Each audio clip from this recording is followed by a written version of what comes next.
there anything you wanted to start with?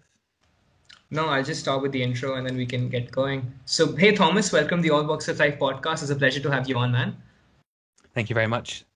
So, just let the listeners and viewers know a little bit about yourself before we get into our conversation, really, because I find you interesting in the way that you've set up a society at Loughborough. But not only that, but just having conversations with people on both sides of the aisle, if we have to say, and just engaging in all sorts of views. So, yeah, just let us know about yourself. Thank you very much. Well, my name is Thomas. I'm a Loughborough student as well as Ishan. We actually met, I think, in first year in Model UN Society. And it was that experience that sort of led me to actually want to start Debate Society at Loughborough. I wasn't a great fan of Model UN. I thought it had quite a lot of rules and it was very formal. And I felt like just generally debating other stuff would be more fun for students. So Halima, another member I met there, and I just said, it would be a good idea to start a society. So a year later, it's become one of the most popular societies. Hopefully, you can see it's a good environment and a fun one, because I know you've been to a lot of the debates last year. So yeah, that's been a lot of my work in certainly my first year at university, getting the society up and running. In second year, I'm at the moment school president of economics, so that involves sort of working with the student representatives to get across their views and experiences of the course to the sort of senior staff at the university. So that's been another one of my projects at the moment. So it's been quite a busy few years, but it's all going well. I'm looking forward to the rest of this podcast. So hopefully that explains a bit about me.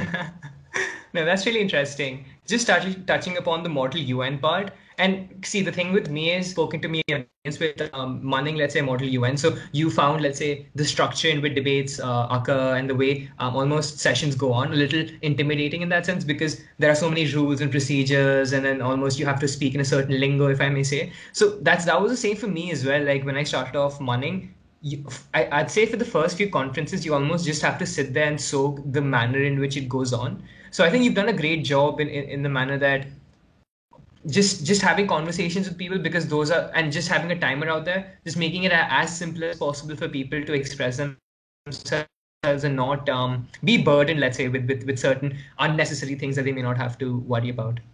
Yeah, I completely agree. And I think I can remember times when you were speaking at Model UN and the chair would not let you say what you want to say because it didn't fit with the rules. And I think it's very important that there's a balance. So Debate Society, we've made it slightly more structured this year. We've added some new things to make it more to appeal towards the people that like the more formal debates. But there is a limit, and I think there's you have to get the right balance. Otherwise, you'll reach a point where there's so many rules that people just won't want to say what they think, and that's the whole point at the end of the day. And I think we've got a good balance now.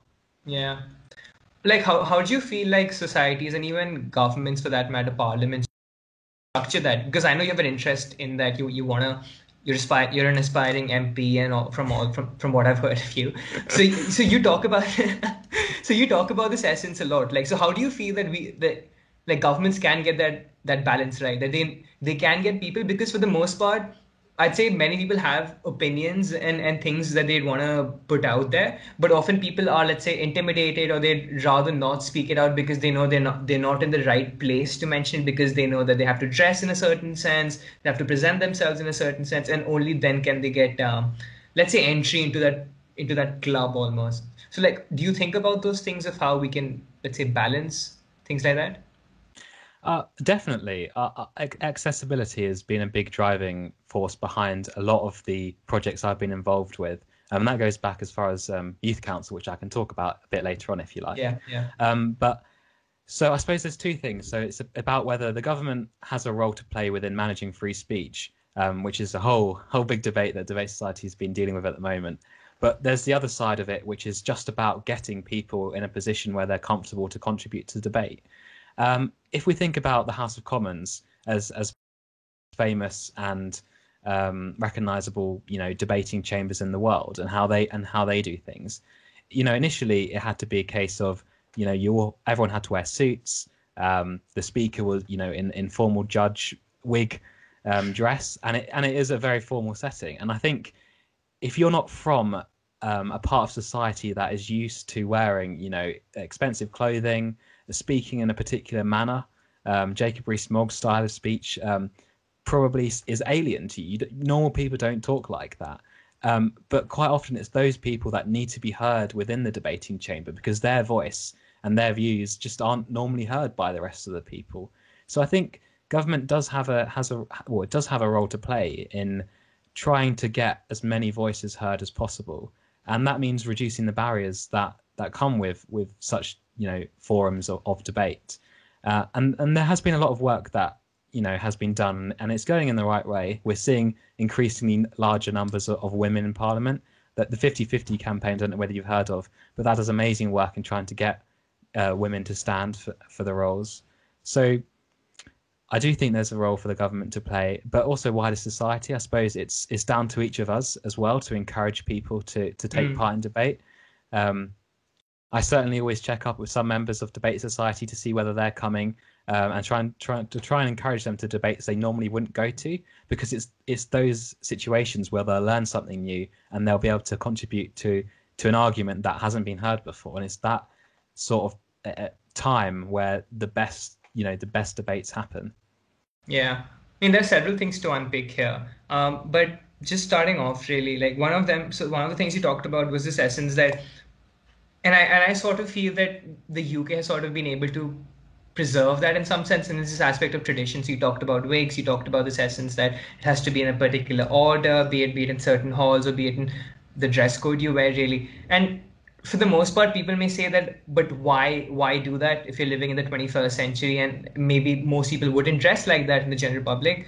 But then I listen to a lot of American podcasts, I listen to a lot of American speakers, and who say that there's really something to be learned from there, because it's not so much about what people would generally wear in the public. It's more about preserving the heritage, even, and preserving sorts of traditions.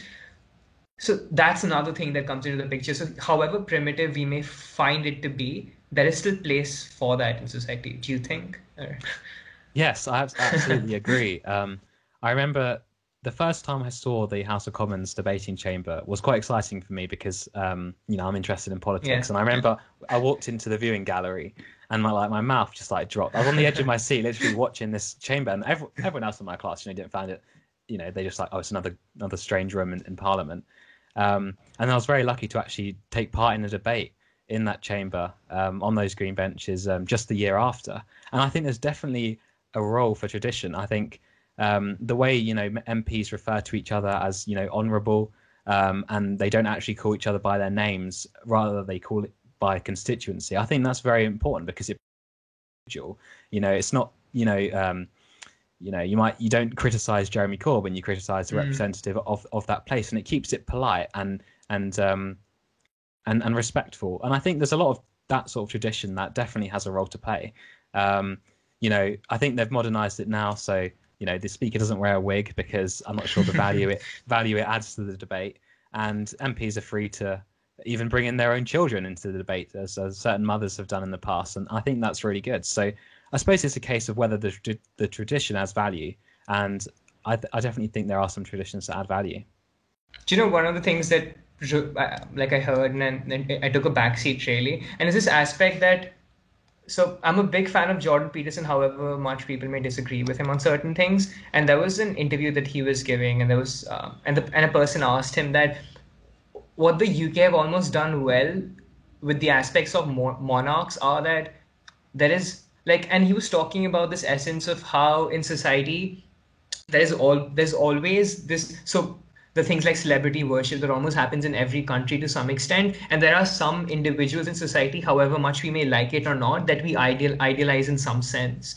And if we have that, and what the UK have done is that they've almost been really good in able to separate the monarch from, let's say, policymakers or people who are actually working on the ground to create development for the country, foreign relations, those sorts of things. Do you buy that argument in the sense that there should be a separation, or do you just find no space for those traditional aspects like monarchs, really, or things like that?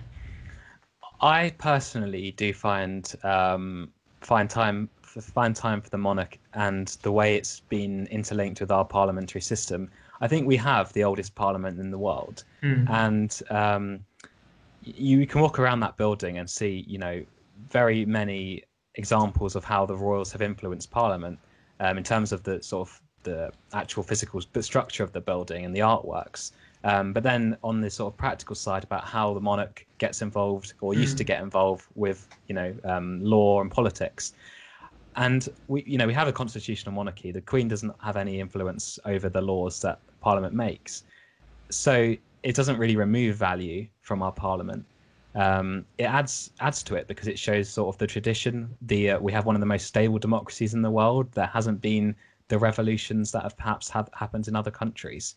And people who want to abolish the monarch have many reasons for that. But I personally don't have time for abolishing the monarchy. I think it adds to our democracy. Well, it certainly doesn't take away. But in terms of the traditions and the history behind it, I think it adds a lot of value to that. Yeah. No, I'd agree. I'd agree to that. Like, I feel I'm not sure how much you'd know about this, but people, let's say from outside the UK who live in other countries, like however much they might find it funny or however much they might find it amusing that they still follow that sort of a system, everyone really, they still connect it to some sort of prestige or some sort of tradition. And that's also a primary reason I'd say why people also visit, let's say London in that sense, and why it is such a major hub. People just want to go to the Buckingham Palace. They want to observe what it's like. So I definitely say there's a place for it, because in India myself, I can see similarities. So there is still this idealization that the Gandhi family has in India, even if we understand it's long gone since Mahatma Gandhi, and that tradition no longer lives on. But there is still this essence that yes, but there's still individuals in society who are attached to their particular family. So I do find place for it, however traditional people might call me. But yeah. No, I completely agree. If you, I don't know whether you've ever seen the sort of state opening of Parliament in this country, but it's such a huge event, and it's watched by a lot of people that otherwise wouldn't really take part in politics. And that I don't know of any political institution in the world, certainly not in the US anyway, that opens their political institutions with such event and flair. And at the end of the day, it doesn't add anything to day-to-day politics, but it does, if it brings in new people that otherwise wouldn't be interested in the institutions, then that's a very good thing. So the monarch does have a role to play in the democratic process, even though it's not one that is so interventionist. Yeah. Like, that's another thing though, isn't it? Like, if you feel that you want to make politics or let's say things like that societal, and you want to bring attention towards it, is that always the best thing to do, just because if it is appealing to the mass public and the mass population, is that really the best thing to do? If in terms of, obviously it'll popularize the thing, maybe yes, if it gets more eyeballs or people get more inspired to probably aspire for positions of power in that sense, and probably work towards that. But does it make sense on a society, on a policy making level, on a level that probably is about the more nitty gritty things? Because often what happens is that when, let's say, things become commercial in that sense, the nitty gritty things and the technical things often get left out to say that, and that's not commercialized. But there are only certain things that are commercial. Do you understand where I'm going? I'm really rambling on. I think I understand what you're saying. I would argue there is no bad thing in bringing as many people into the democratic process as possible. Yeah. At any level. If you say, and not just, I suppose, whether the monarch should be the main drawer of, or sort of, cause of that bringing people in, I don't know. But I think if you bring in, say, 1,000 people into a local democratic decision-making process, it's likely that on the surface, probably people will look at the proposals, say a new road, and that's it. As it goes down the process, you probably end up with, maybe a couple hundred, maybe only a few dozen people that are willing to sit and read that entire policy document, and then, email their councillors with what they're thinking. So if we didn't even have the numbers bringing in the first place, that 10, that 100 is going to be, in the 1 to 10 numbers. So we really always want to bring in as many people into the process as possible, just because at each level people will drop off. Yeah, no, I'm totally for that process of making it accessible to the wider public and making the democratic process as healthy as it can be, let's say, in that sense. There was something that you talked about, and it was regarding inclusivity and those sorts of things. And I think you touched upon the 50-50 ruling. I'm not so well versed with that particular bill or that particular policy, but what exactly is that? So the 50-50 campaign is separate to law and government. Yeah, It's yeah. sort of a separate organisation that aims to try and get Parliament to be represented by 50% men, 50% women, just as as the wider population is. They do that through a number of different ways, whether that be trying to get the political parties in general to try and reach out to more women, because ultimately, there can be laws that try and encourage participation in politics, but at the end of the day, it's political parties that elect MPs, so it's always going to be down to them. So I know we had a discussion about this on the Debate Society regarding not exactly that, but obviously to some extent just having more women representation in the governments, let's say. Mm-hmm. And I was on the other side of the debate, and I still think that I'd hold my position there. But like, where do you see yourself? Like, would you vote for something like that? Would you vote for something as a 50-50 split between men and women in politics? I can't remember the exact debate question, but I do remember that. I remember you being in that debate. I don't believe in sort of positive discrimination in that, there's quotas, and then there's a specific amount of people that they have to hire. So let's say they're trying to recruit 10 MPs and 5 of them have to be women, so you drop off another 5. It really should be who's the best at representing you. I believe that's the right thing to do, but politics is, and I think I've written an article about this a while ago, as I have so much time on my hands. And politics is very different. It's very different from typical jobs, because you have to get people that it's at the moment politics is quite a exclusive group of people. It's tending to be the people that have access to who are privileged, who are more privileged than other people. They have the networks of people they already know in politics who can set them up with other connections. They have the education that allows them to have skills that will allow them to get higher salaries, so they can afford to be an MP in the first place, because it's not an easy thing to be elected to be one. And they often don't have other disadvantages in their life, whether that be like caring requirements, meaning they have to spend more time caring for relatives than focusing on their own education. So the system sort of ended up with this group of people who are quite similar, from similar walks of life, because only really those sort of groups of people can ever access politics. So we have to sort of break down those barriers, and often it means who is going to add extra value to the political decision making. Is it going to be another investment banker who's been a lawyer in the past, which is, I think, a huge number of people in politics. Not that it's a bad thing, but it's not a very diverse group of people. So you want people from different backgrounds. You want people who are doctors, who are nurses, who have been policemen, and in the army, because they will see society from a completely different perspective. And when you bring them into the process, you end up with a decision that is ultimately better. So you've got to balance, I don't believe there should be quotas, but you need to actually look at the people you're selecting to be in these political positions and decide who's going to add the most value, who's got the insights we don't have at the moment. And that doesn't necessarily mean the people that are the most equipped at public speaking.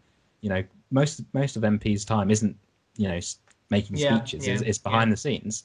So you've got to balance all of those things, and I think there's room to improve the sort of recruitment processes. That was a very long answer, but. No, that's fine. It's a podcast. That's what we're here for.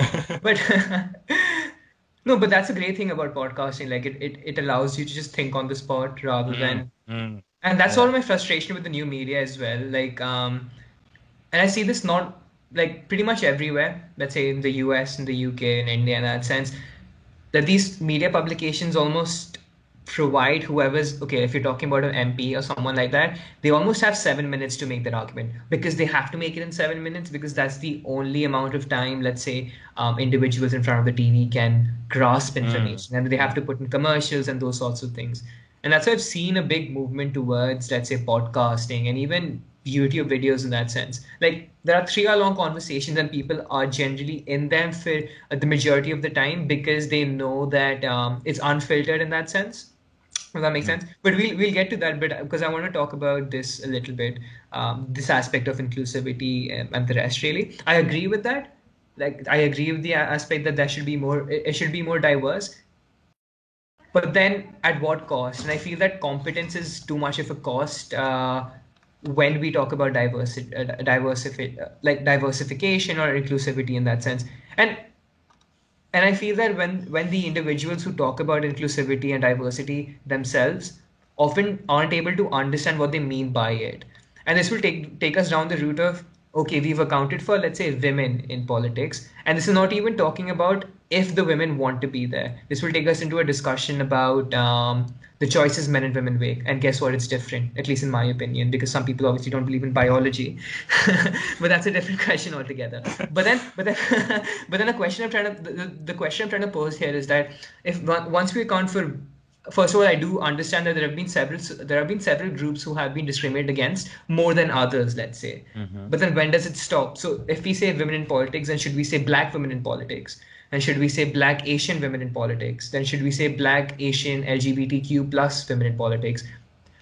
Then should we say black Asian women, LGBTQ women who also identify as gender fluid in politics? So like, if you want to divide society in communities and identities, it's never ending in my process. And when you actually do that, and when you actually go down to the crux of those of dividing societies into communities and identities, you end up at the individual, which is what we have to base society as.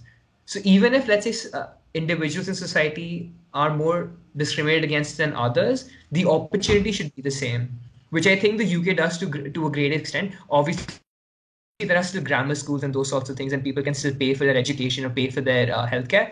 But for the most part, there is still I'd say the healthcare system is probably one of the best around the world. The education system in terms of the public schooling system is still there, and you can still do relatively well on the public school system. So what are your thoughts on that? Like what would be the cost in that sense? And where would it stop? So I wouldn't, me personally, I don't think it's right that we would approach it by sort of dividing up, ethnicities, sexuality, or other characteristics. I don't believe in dividing it up that way. I believe in dividing it up by experience.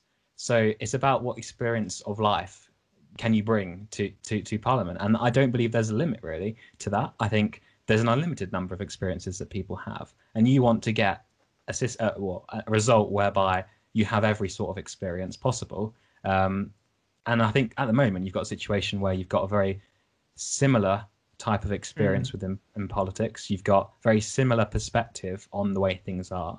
So what you need is a situation where you've reached out to people who don't have the same perspective as you, don't have the same experience, and that will ultimately come from those different characteristics. If you're a woman, you and have a baby. As a man, I can't have a baby, but if you have a baby, you can understand how the NHS works to provide, what your experience was of having childbirth. I would never have that experience, but you would never want Parliament to be full of people that didn't have that experience, because you would never improve the NHS or things like that. So I wouldn't divide it by those characteristics. I'd divide it by experience, if that answers your question. So how would you define experience though? Like, don't you feel that would still take us down this essence of like job, social class, ethnicity, sex, even when you point out the example of I mean that's a fair point, and I'm not an expert on how political parties recruit people, but I would imagine it comes from they email out their existing members and say, do you want to be an MP, and they put themselves forward. Already one network, and you haven't reached the other networks of other people, and it's ultimately going to be up to us as humans to judge who the best person is. And unfortunately, you're going to get a situation where the reality is political parties want people that are going to vote for the political party on law making issues. So you're going to end up with losing a significant proportion of people who would make excellent MPs in terms of making good decisions, but they aren't going to be as politically loyal. On your second point about sort of cost, I don't see a cost really of having a diversity of experience within Parliament. I suppose the only cost would come if that you reach such a diverse range of perspectives and opinions that no laws are ever passed because nobody could ever agree. So whether you've got, say, like I don't know, maybe an environmental bill, and you've got people who used to be farmers, people who used to be, nuclear engineers, people who used to come work in the coal industry, you're never going to really get everyone to be on the same page. Certainly not in a quick space of time. So I suppose the cost would be, as a result of diversity, laws would slow down in terms of how they are developed. But on the other side, that may be a good thing because they'll be thought through more thoroughly. They've considered viewpoints that, haven't been considered before. So there will be a cost, but I would argue perhaps the benefits outweigh it if I put my economics hat on it. No, but when we are talking about diversity, that's great, but I still feel that we can't compromise. I don't know how it would play out in politics because I don't know if there's a proper measure of measuring competence in, let's say, politics. But at least in other institutions, that's the case. If you look at any other industry, I don't feel Yeah. you can compromise that. This is And something I don't know how that would relate. Yeah. I was just gonna, because I've been thinking about this, the idea of like measuring political competency for a very long time, and I mean there's the I think it's the political uncertainty index, which sort of refers to how populations feel about how confident they are in the decisions they're making, I suppose. But it is a really interesting question. How do you measure the competency of an MP? In a business, if you're an accountant, your competency is did you get the spreadsheets right? Did your numbers add up? With an MP, how do you judge what a decision, whether it was good or not? And that's a really interesting question. And I tried thinking about it. Could you do you just send out surveys to your constituents and you're most competent based on who has the highest satisfaction? It's very, very subjective, and I don't think there's ever going to be an objective way to measure, but it's a really interesting question. I think there are so many variables in place. I'm just reading Obama's new autobiography, I and he can't wait talks. to read it. Yeah, so there's one thing he talks about. He says that the first time I came into office, and the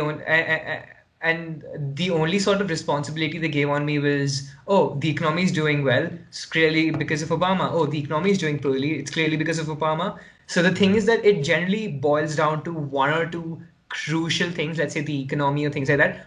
I wouldn't even say crucial, but important things for sure, but things that are generally in the limelight, and then those almost circle to being things that almost make or break a politician. And it doesn't so much matter about other things you do in office or in the parliament, let's say in the UK, on a UK example. So like I'm guessing there's too many variables in play to generally judge competence of a political party leader.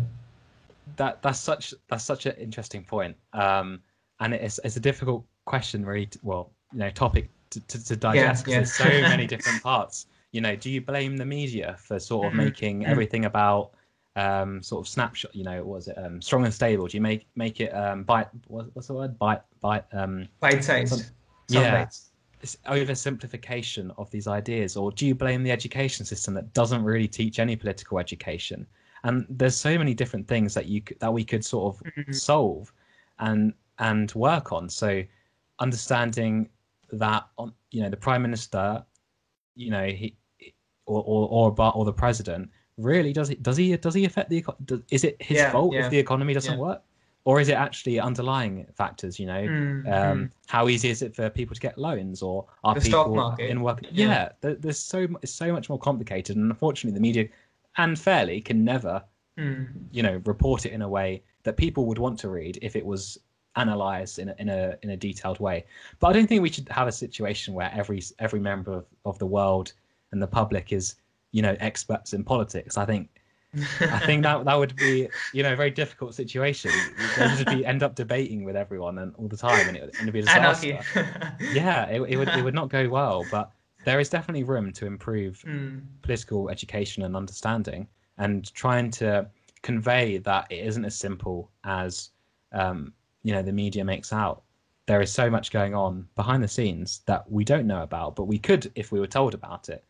understand better and appreciate it. I think separately, it's also about, ultimately division and, the two sides, and the other side, one side wants the other side to always fail, perhaps. And it's always a case of if someone makes a mistake, they're absolutely incompetent, get out, make way for us.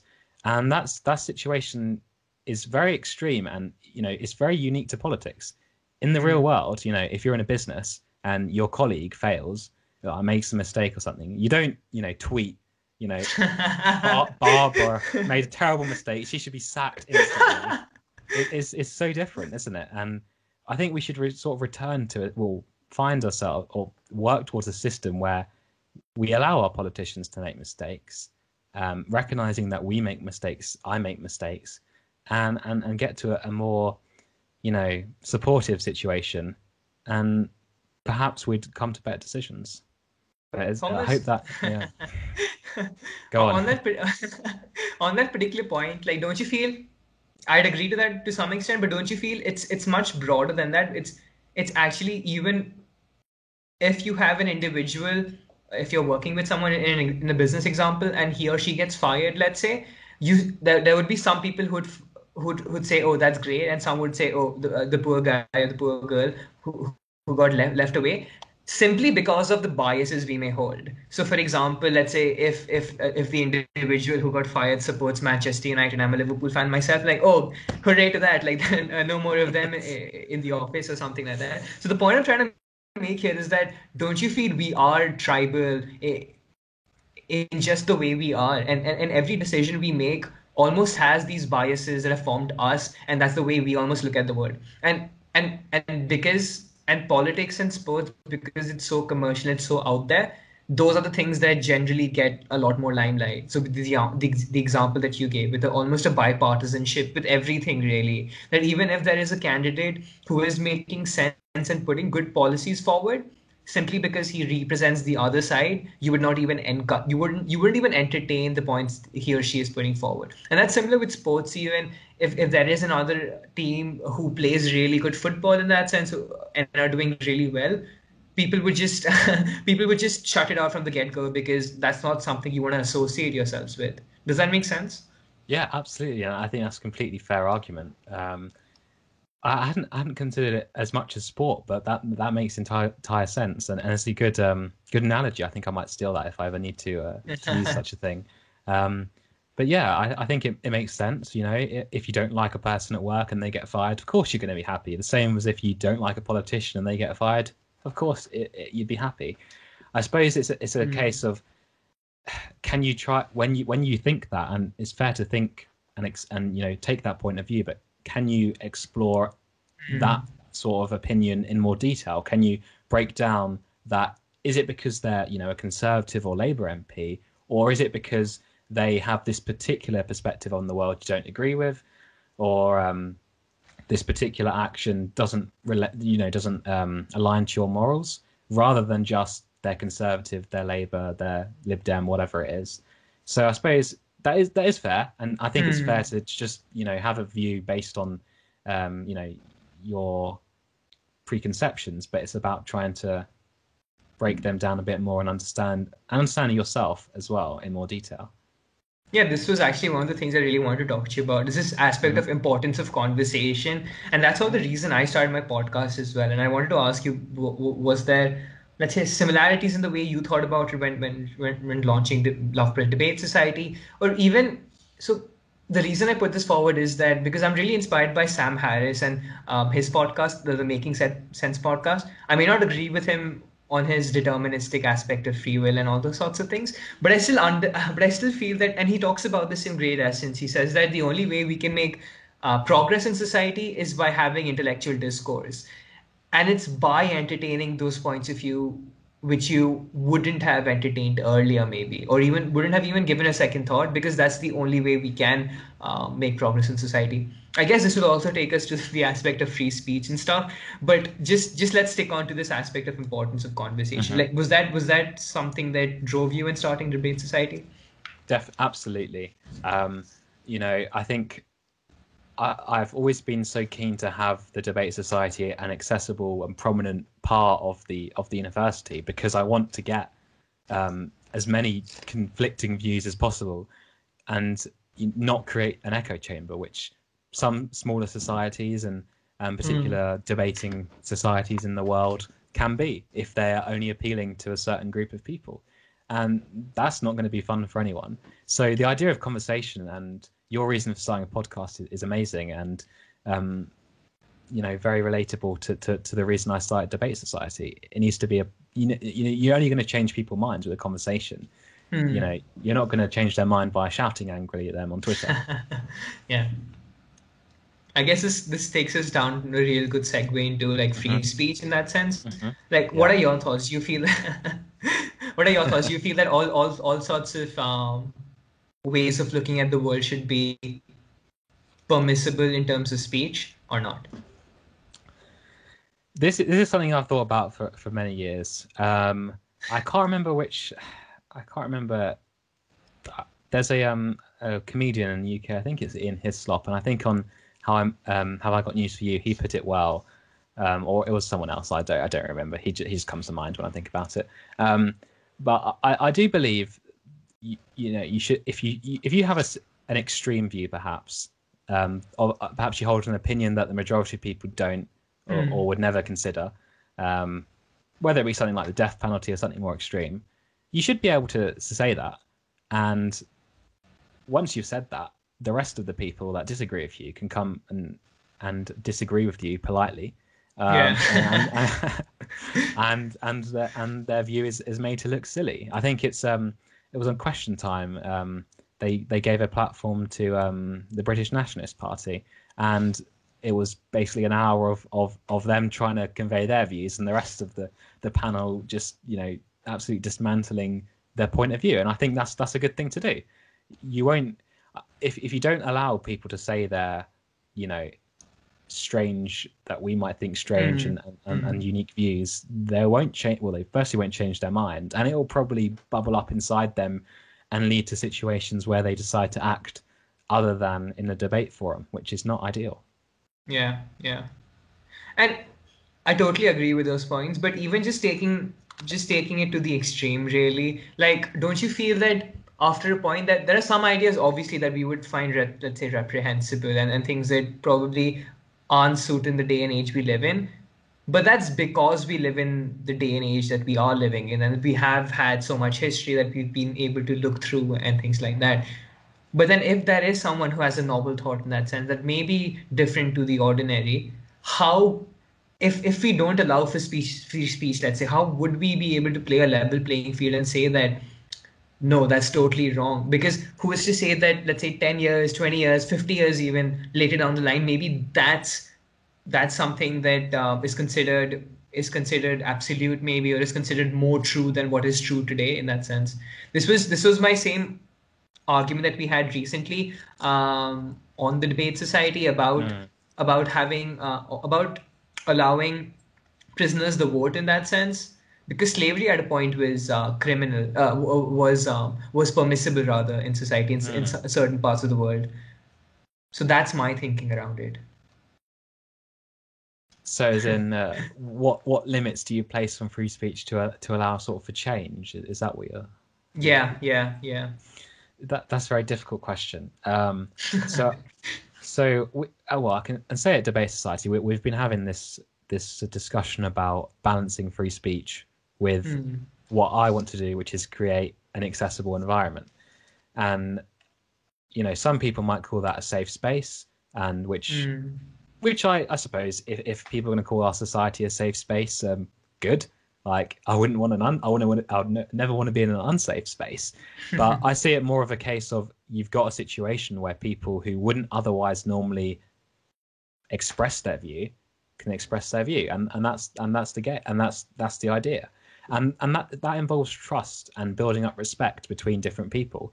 And the reality is, that is the situation you want to get to, but it won't happen if you just allow people to say, unkind, disrespectful, not offensive, but like discriminatory remarks. you've got to balance that, and you want to get to a situation where you can to say as much as possible, but you won't get to that situation if you can't do it in an environment where there's other people who have a different perspective and give their free speech. Whereas that might have got a bit lost in my argument. No, that's fine.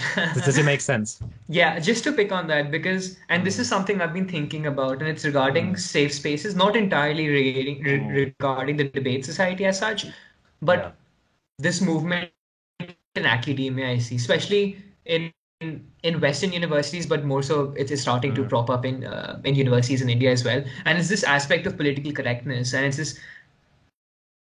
And the problem I generally have with that is have we got our priorities in order in that sense? Like, do we want to focus on the objective truth, or would we concede the fact of investigating of investigating truth in that sense, if that means that some individuals or some groups and societies wouldn't feel safe, if that makes sense? So would our pursuit towards a certain goal, a certain objective goal that we collectively perhaps would find noble, but that in achieving that particular essence, maybe some groups are discriminated against, or maybe some groups feel that it's uncompromising towards their way of looking at the world, perhaps.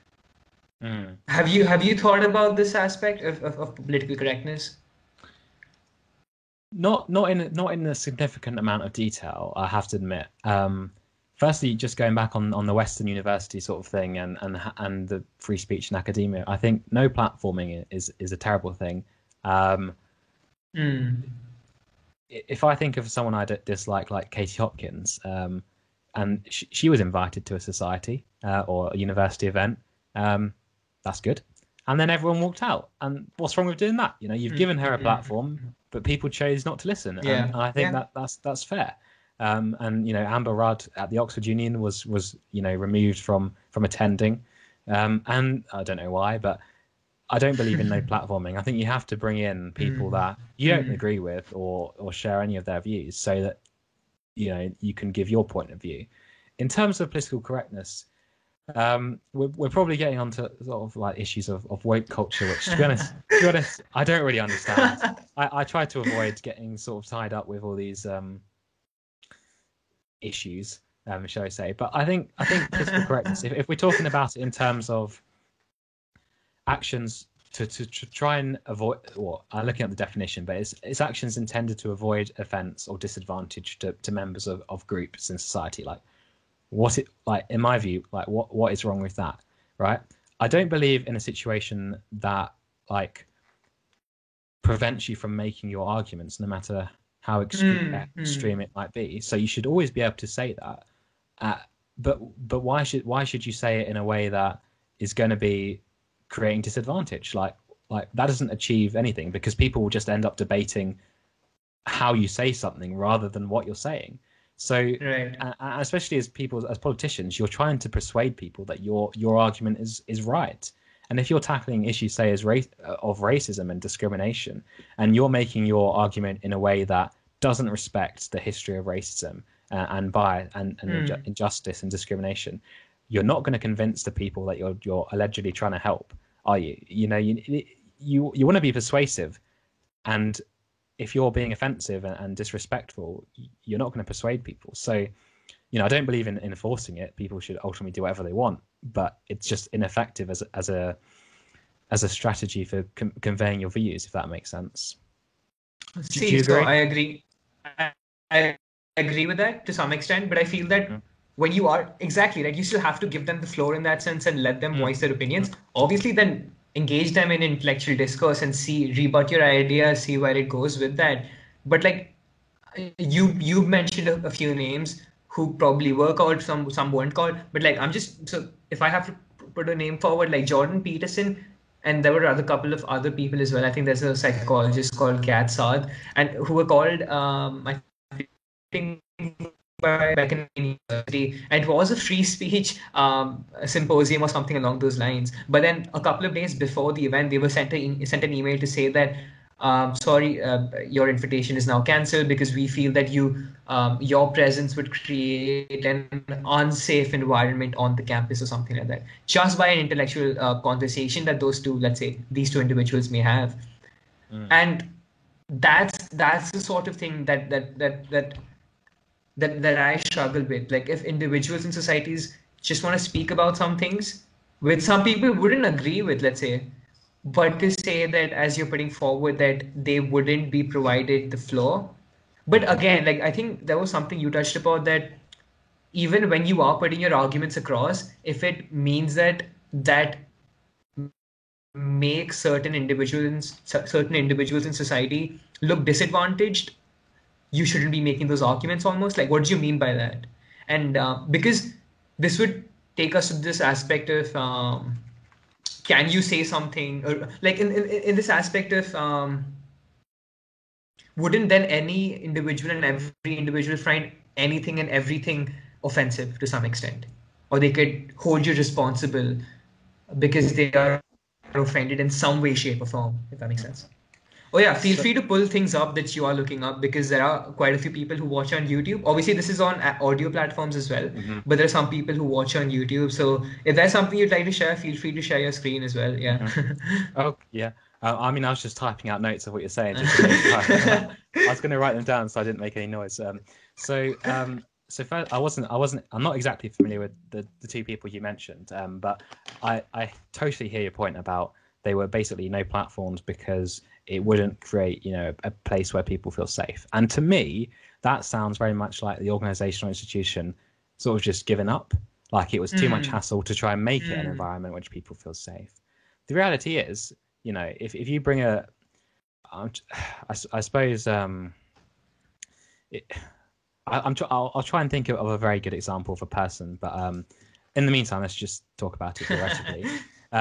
So if you bring in a person that has caused significant amount of harm to this particular ethnic group in the past, maybe he or she was a businessman, and they have been proven to have discriminated, and they've been platformed to explain their reasoning and what happened with what it was going on. Maybe they believe that this ethnic group wasn't good enough to deserve full pay, for example. Just a theory. Obviously, that's completely. You've given them a platform, and clearly the people within that ethnic group are probably not going to want to turn up for 2 hours to listen to this man explain why his race is superior, for example. I think, well, this is really a very extreme example, but I would try and think about it more pragmatically and say, what is it that's going to cause people to feel unsafe in that environment? You want those people to attend so that they can express their side of view to try and change this man's mind, because he's insane. So you need to speak to them, and you try and understand that this man isn't going to cause you any harm. He's irrelevant, really. He's been fired from his business, for example. He has no power over you, and try and get them in a situation where, firstly, they will attend. Perhaps it's a case. This obviously needs to be done on a case by case basis, but I suppose trying to make sure that they are comfortable in making an argument to him. So perhaps you help them prepare to write a speech, because often at these question time events, people already know what they're going to ask, and they're experienced people, whereas less experienced people in that environment don't know how to write an argument or a speech. And that could be a very good reason why people don't want to come, or they don't feel safe, because this man is very good at making an argument, but as an individual, I'm not talented in making a speech or an argument. So equipping them with the skills that they can use to argue against this man and defend themselves. So in my view, that's what I would do in approaching a situation where we're inviting a guest that is done harm. And I think that's a fair view, and perhaps it wouldn't work all the time, or wouldn't work 100% effectiveness, but it's a lot better than no platforming them, which would be terrible. I did, and there was something else which I've forgotten about offence. Oh yeah, no worries, we can get back to it if you want. Okay. No, I just remembered. So are we going to get to a situation like, surely eventually everyone would be in a situation where someone's offended, right? I suppose potentially there could be, like, like definitely it has to be grounded in something, right? Yeah. Like your accusation or your victimhood in that sense. Yeah, I Like you suppose can't simply make anything out of the air, but at yeah. least that's what the most modern postmodernists are doing. So I mean, who am I to say? Perhaps. I suppose it comes down to experience at the end of the day. You know, Hmm, you hmm, might you might tweet a joke um, that makes fun of a disability, for example, which I know comedians sometimes do and then get in hot water for. Right? You've made this joke. Well, you know, as someone who has not got that disability, you might understand the joke and you might laugh and find it funny. But to other people, clearly, they're living with that every day, and it's not a joke, right? Surely that's reasonable to not appreciate the joke, and hmm. and it comes down to even small things. Perhaps I don't know. You see a word. Let me think of a word. How about subscriptions? Like someone just shows out the word subscriptions, and in primary school, you remember never being able to spell that word subscriptions and being humiliated in front of the class, right? That's probably going to bring back some bad memories. So Hmm. and in some ways offend you. So I suppose there's always going to be experiences, and you're never going to not be able to please everyone. So I think what But you're talking yeah, about here is that, and I've been thinking about this myself, it's this difference between the content of what you're saying or what you're putting forward versus the intentionality. So clearly, if it's a comedian who is mm, saying it, let's say good humor in that sense, and if you are actually going into a, let's say, a comedic place, and if you are listening to stand up or watching stand up, then you expect that to be mm, a certain mm, flowing argument mm, during their set, let's say. And mm, even with the example of, let's say, the words you put out, and if there's some individuals who aren't able to spell, but if there's just a word that's thrown out to the by the teacher, obviously maybe she isn't the intention, her intention is probably not to cause offense or harm mm, towards mm. those into, but just simply to lay it out there. If I don't know if I'm making Yeah. sense.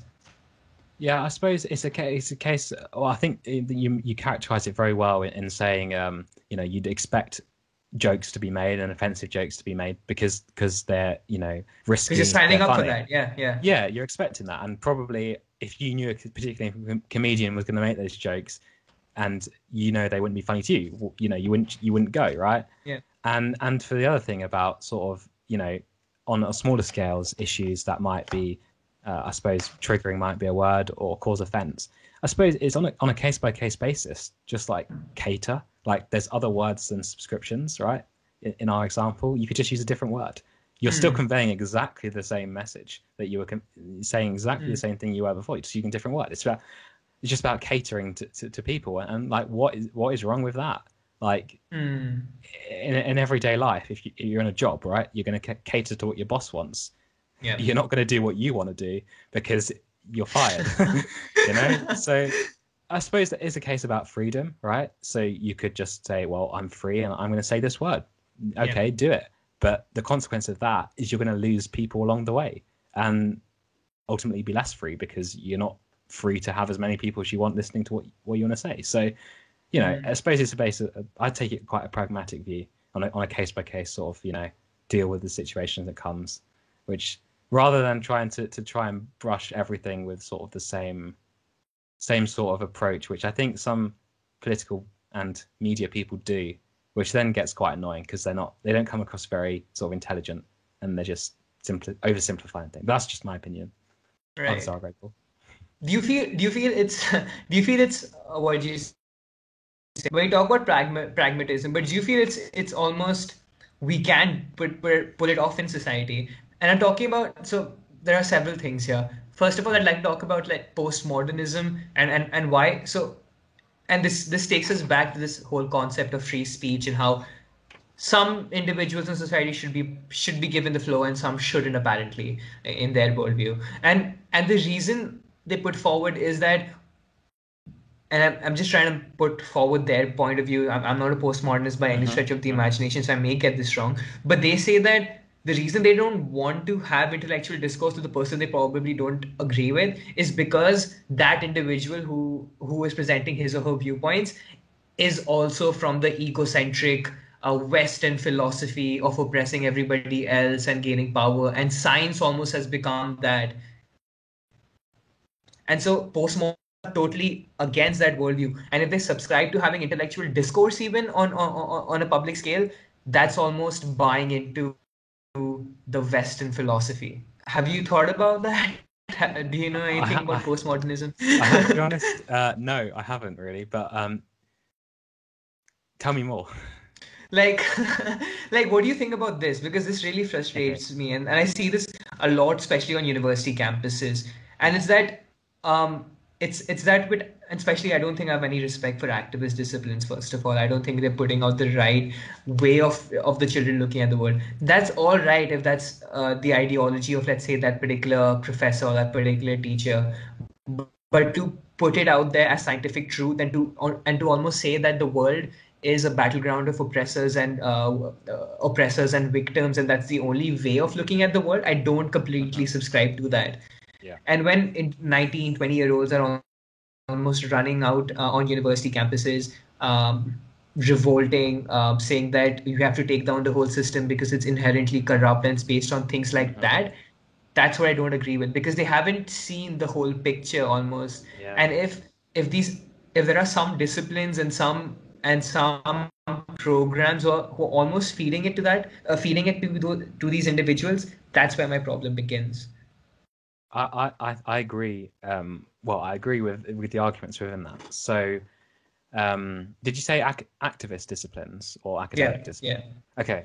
Yeah. Activist disciplines, especially, and I wouldn't say all the humanities and all the social sciences, but the majority of, especially humanities, and it's also starting to creep up in the social sciences, really. Mm-hmm. So I suppose part of that is the question about bias within education, right? This is a very interesting thing, and I remember last year at the just before the general election, we had the MP, I think Conservative MP candidate for Loughborough, came to university, and she was asked a question. I don't remember the exact question, so I don't want to get in trouble. But it was to do with sort of teachers teaching education in a biased way, and her view was that you wouldn't want teachers teaching certain things because they might be biased. So politics, for example, you wouldn't teach politics because teachers would have their political views and then put them on the young people. And I completely think that's a silly idea. I think it's actually better for teachers to acknowledge their biases. So for my politics teacher at school, it was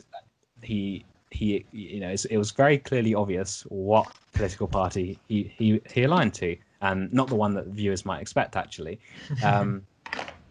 And I think it's actually better if teachers immediately from the outset say, I vote Conservative, therefore it's likely that my teaching of Conservative ideas could be slightly biased, as well as socialist ideas I might be biased towards. Consider that when you're listening to me and prepare to challenge me on things. That will lead to a situation where we have young people questioning things, and that's far better than just subscribing to things and believing inherent systems are corrupt and so on. You have to break it down more simply, and I think that doesn't seem to really that argument hasn't really I haven't really seen anyone make that argument in mainstream politics. In that, I think everyone agrees we need to teach politics in school, but no one seems to agree on the right way of doing that, and no one seems to come up with the view that just outright say your biases when politics and let the young people figure it out themselves. Like, obviously don't teach an 11-year-old politics. They've got far more important things to deal with, like maths and English. So you have to teach it at the right time. But I think that view would be more successful. And I think that links to sort of the battlegrounds and believing inherent systems are corrupt, which you mentioned. I suppose it comes down to what you're taught, or what you learn from people. If a particular system has disadvantaged a member of your family, it's going to be very close to home, and you're going to support your family, right? Like you wouldn't not support the same view that hurt your family. And we have to try and support a system or activity whereby you can actually take a step back and try and remove yourself and think about it from other perspectives. Because if we think about, the 2008 crash, right? No one was, and the following austerity in the UK, no one who was punished by austerity was thinking, about the bankers, right? They weren't seeing it from their perspectives and why they made the decisions that they did. And then you just get a situation where everyone hates the bankers without any real understanding that at the end of the day, they're humans like yourself who made mistakes. Not that they should be, forgiven or whatever. That's a whole different debate. But trying to break it down, trying to take a step back and understand things in more detail rather than painting everything with the same brush and just being a bit silly. That's my view. I agree with that, but I think like politics in that sense it still allows for contrasting opinions if you want to talk about conservative, liberal, or however you want to really divide the arguments. But when I talk about activist disciplines, especially things like gender studies, when it's almost fed to you that this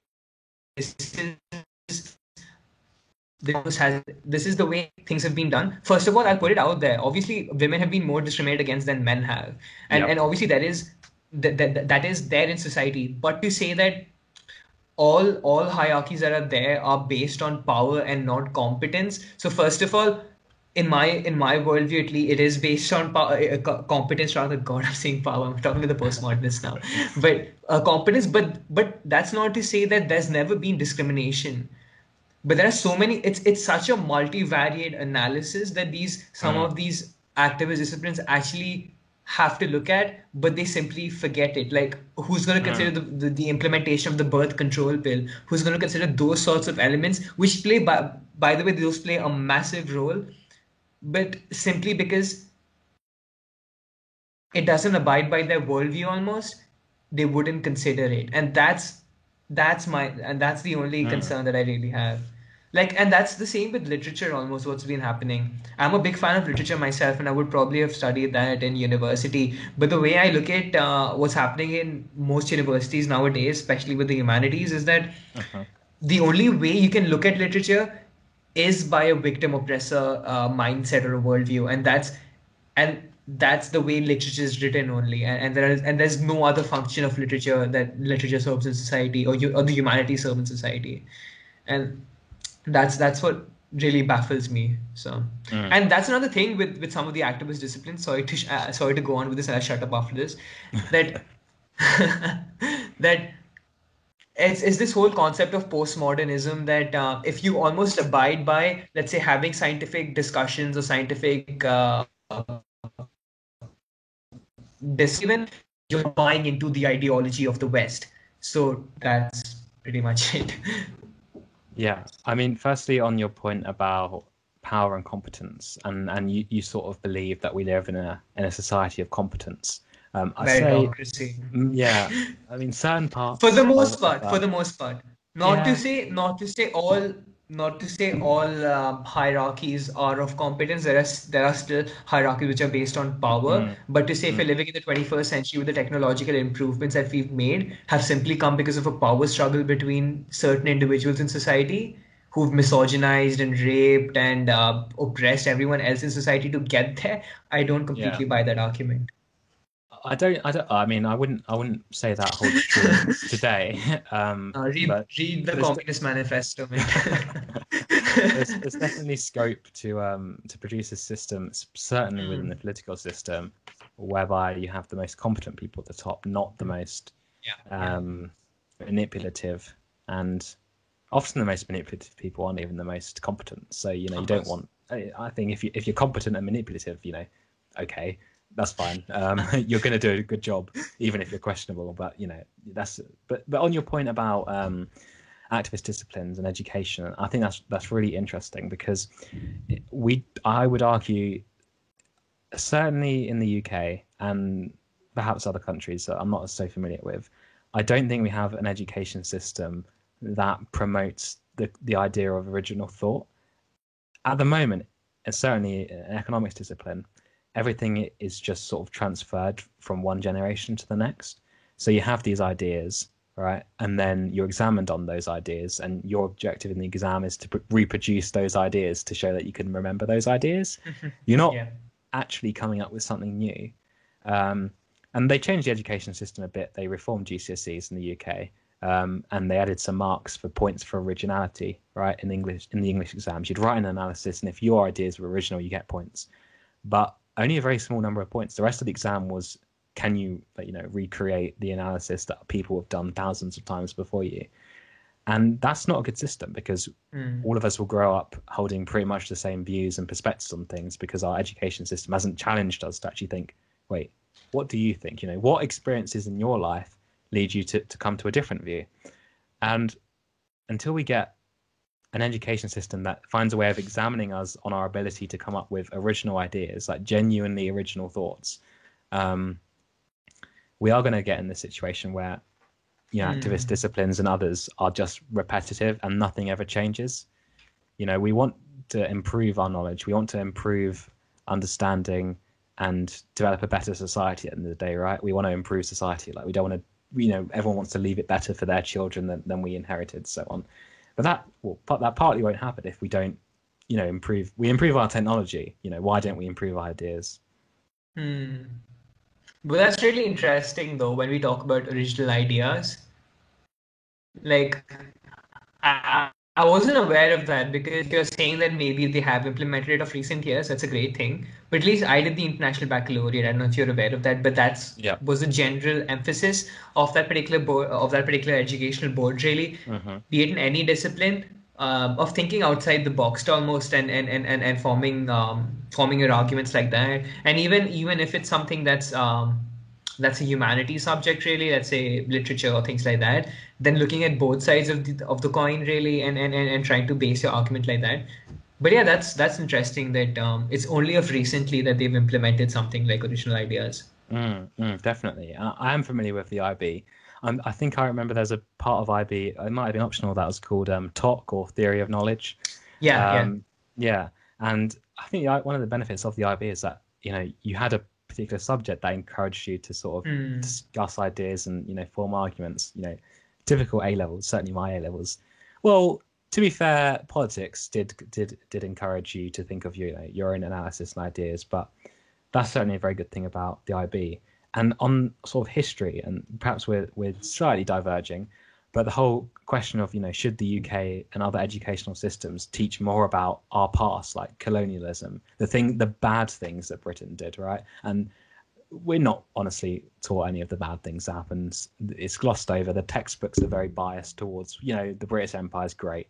Whereas if we actually understood what we'd done, we might have a different perspective on where we are in the world. And as a result of that, people are worried that, educating us of the true stuff will just result in society collapsing because we hate ourselves, right? But that's just, I think that's just a bit extreme and silly.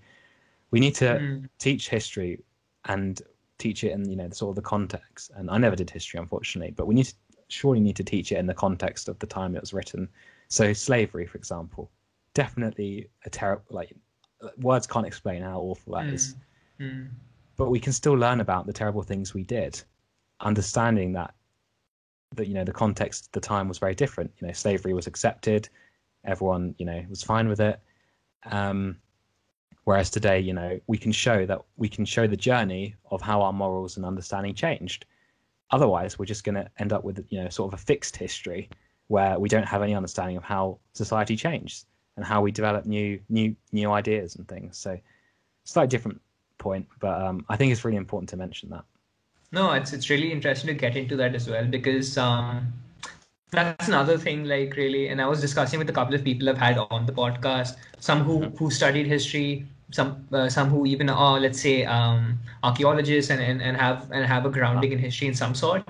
So they've talked about how much of an influence, let's say, not only Britain, but the whole of the West has on global education, on global historical education all around the world. So even if you look at some of the Indian education, let's say in terms of history and those sorts of things, we're taught much more about things like Hitler or things that happened in the West than things that happened locally, really. And it's really astonishing to me, because I recently got to know about this, of how many people Winston Churchill actually killed in the Bengal famine. It's as close to, I think, I'm not too sure with the numbers.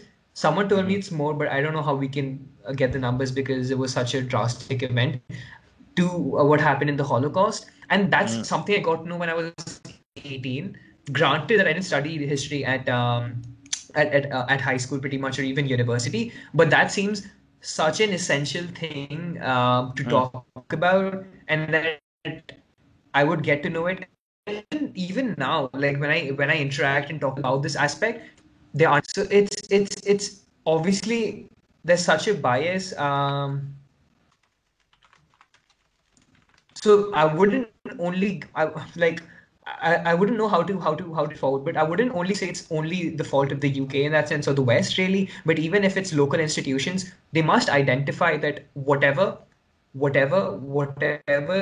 sources in a historical context or what have you, they still have to glance over it at least and see if the arguments are making sense.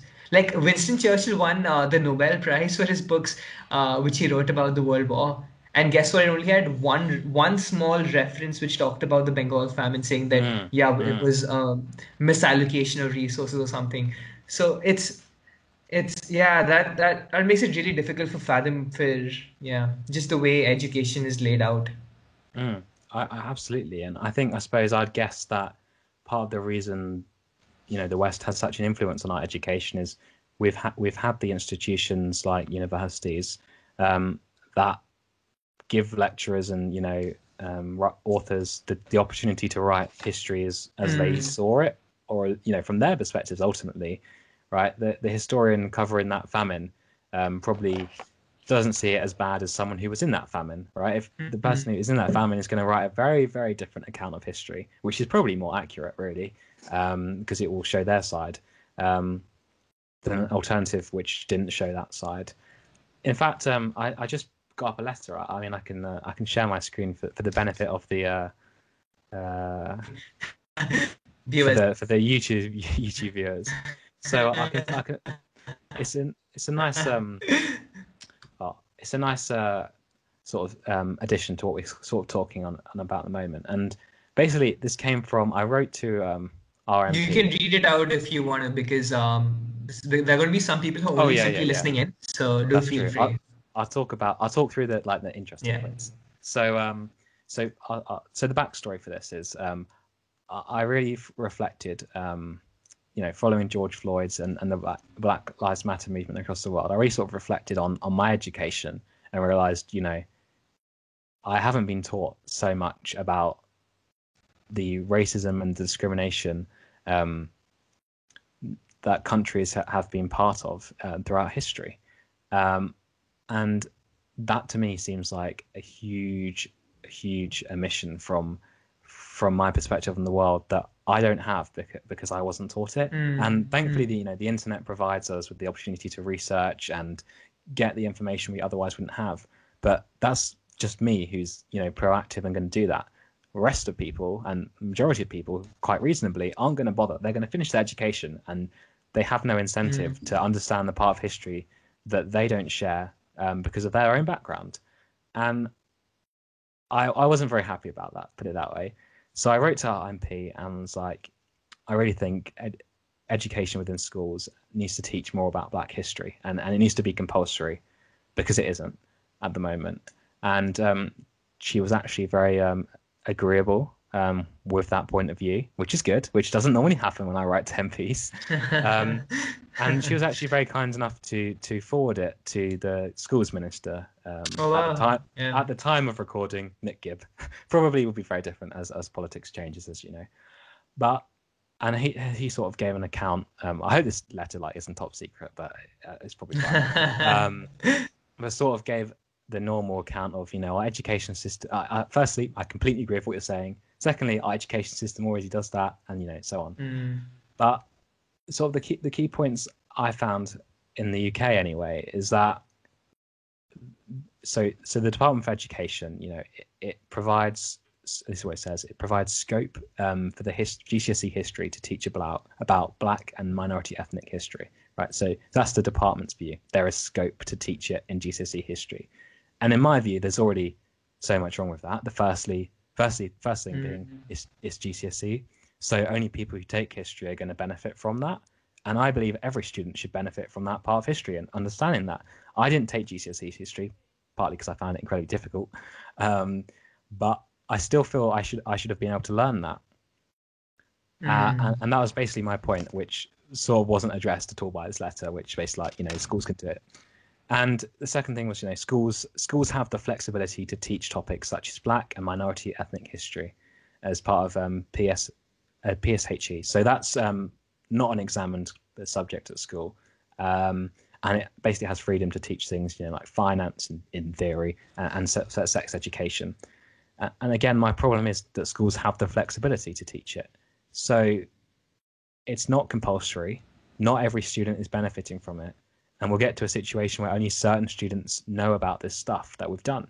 Now, to be fair, there have been reforms. So RE and PSHE has changed to encourage teaching about stereotypes, which is good, because you don't want students going out into the workplace having stereotypes and then leading to causing discrimination. My problem, it seems like they recognise there's a mission of this education. My problem is just make it compulsory, teach everyone it. Question the value of what you're being taught at school. Is it just a case of passing exams, or is it going to be stuff that's going to actually make a difference to improving society? So I thought I'd share that because I feel really strongly that our education system's lacking in terms of its potential to teach this history that would give us a different perspective on things. No, it's important. It's really important. And just to add on to that, I feel there's so much of an influence like social media has in the way we think almost. Obviously, I think for the most part, it makes us think really with the algorithms and the sorts of time we spend on social media.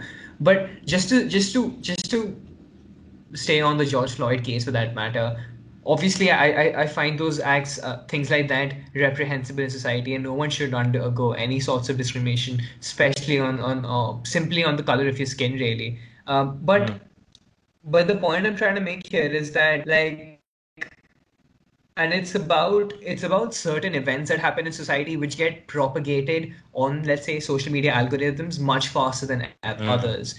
So, and this is a case that I've been really looking into, because I've been speaking to some people who live in certain pockets in India and also otherwise, let's say in the Middle East even, where there are atrocities, I'd say, of a similar magnitude or even more in some cases, which simply don't get any amount of or let's say even a smither of let's say footage when it comes to social media.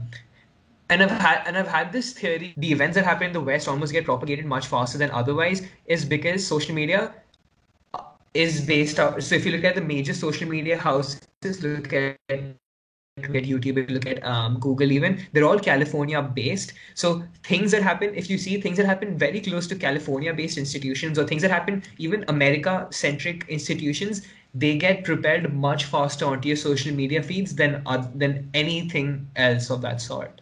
And this was similar with the US elections as well. I do follow quite a few people in the US, let's say celebrities, podcast, those sorts of people. But to say that my feed was only about the US elections, like, and to say that there was no meddling done in that sense, like, I find that hard to believe. Like, what are your thoughts on the way social media is, really? Because there's so much to it. Yeah, that's a very, very good question. Where do you begin with that? I think the first point. So the first point was about whether sort of algorithms, I guess, are partly biased.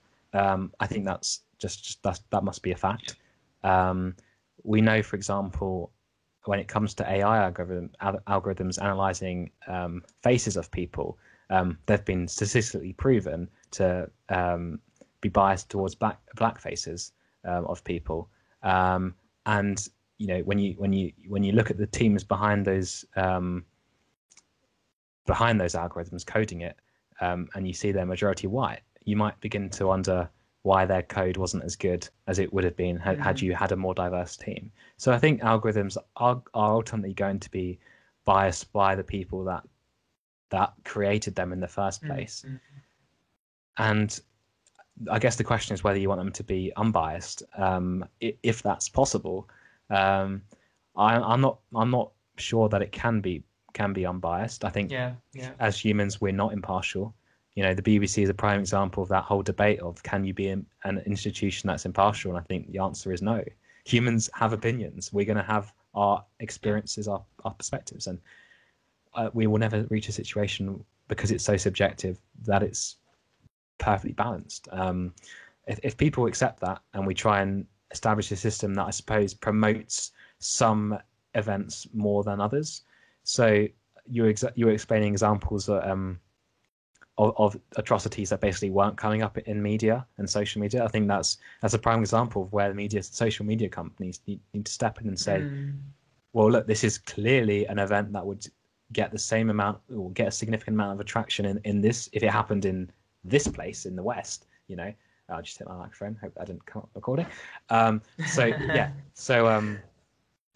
then they can work to promote that event just as much, which is entirely within their power. These social media companies are incredibly powerful. That if they wanted to make, if you wanted to make, I don't know, if Jack, head of Twitter, wanted to make his grandson famous overnight, he could do that. I don't know if he has a grandson, but if he wanted to, he could do that. So they have a huge amount of power, and they need to use that to create, I suppose, a platform where as many voices, many things are heard.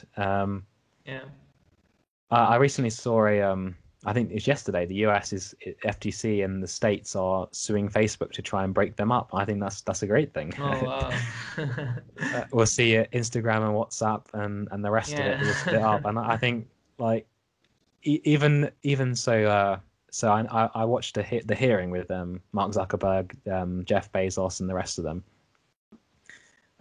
And it was very interesting, and the sort of right-wing Republican congressmen and women were sort of, is tech, and anti-right, is it oppressing our voices? Well, I very much hope that those same right-wing, more free market Republicans support this measure to break up Facebook, and hopefully they will, because I don't think it's right that they should have so much power and the ability to control so much of what we see, which ultimately influences our opinions. That's just a fact. What you see is going to influence you, and media companies determine what you see ultimately, don't they? What do you think? There's so many things to it. Like, I feel, obviously, with the point you put forward, that anyone who is sort of making an algorithm, because we have biases, however much we like it or not, and that forms us as an individual. I think that's pretty evident, really. And that sort of thing will get propelled onto an algorithm as well. But I understand that. But when there is almost meddling after the algorithm is functioning in itself, to say that something, let's say if I was trying to pull out an example. So there's this individual called Umar Khalid who is the president of the JNU University, which is the Jawaharlal Nehru University in Delhi. And he just came out on the mic and talked about some of the critiques. So he just critiqued a couple of bills of the Indian government and how he disagreed with them on that. And he was jailed because of that under the UAPA Act, which is a policy which identifies terrorism in the country. And I've recently interned at this organization virtually, and they have with Delhi office, and in that time I've been able to go through the whole document in depth. The document clearly states that any individual who goes against the homogeneous idea of India. So first of all, no one knows what the homogeneous idea of India is, because it doesn't mention it anywhere. So it goes on to say that the individual can be labeled as a terrorist without an implementation of a charge sheet. And that to me is beyond me, basically, because if you are labeling individuals as terrorists simply on the fact that they go against a certain ideology that the people who are putting forward the policy are making, that's reprehensible in my remark. And you don't even have a charge sheet to put them in prison, and you are still able to do it. Then again, I think that's bad. The reason I'm putting forward this example in terms of a social media context is because there were some articles which are written by some of the media houses, which I don't entirely agree with them, the media houses, but I still think that they're doing good journalistic work, and they're still propagating free speech and free ideas in India. And they put out some articles, and you couldn't share those articles on your Facebook feeds. So if there was a particular article about that story, you couldn't propel it onto your Facebook feed because each time it came, there was something that said that there's a correction error or there's some problems with the particular article, and that simply cannot be the case if when it's just not the case with me, but several individuals I interact with. So when governments or when media houses are almost putting their finger in to say that that's acceptable and that's not acceptable, when they aren't even letting the algorithm do its work, then that's like, I mean, how do you work things out then? That is a challenging question. Like, I mean, I'm just putting forward an Indian example, but like Yeah. there's an example in the West as well. I don't know if you heard about this, but recently with the US elections, there was another to break up the bipartisanship in the US almost. There was a new party that was formed called Unity 2020 by a scientist called Brett Weinstein. He's a biologist, and he also has a lot of thoughts around culture and society in that sense. And he almost had one Republican member and one Democratic leader to come together to work towards one candidacy, basically. So one of the individuals would work out as the president, and the other would be vice president, and so something along those lines. But most of the decisions would be amongst each other. It's just that there's a namesake because you have to have a one president, you have to have. But then I found that really intriguing, that concept. But Jack at Twitter, and I don't know what actually happened down there. Those tweets and regarding hashtag 2020 couldn't be tweeted, if that makes sense. So that's obviously meddling with the algorithm and not letting the algorithm work itself, right? Definitely. So there's a lot to pick up on that. So firstly, going back a bit, about the so there was the law that put that man in prison without a sort of charge sheet.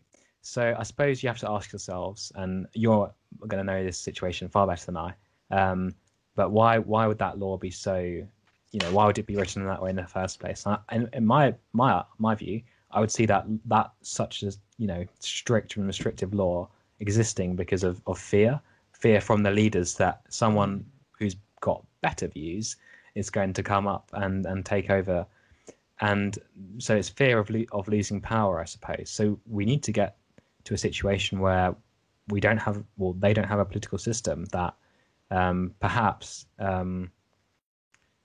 favors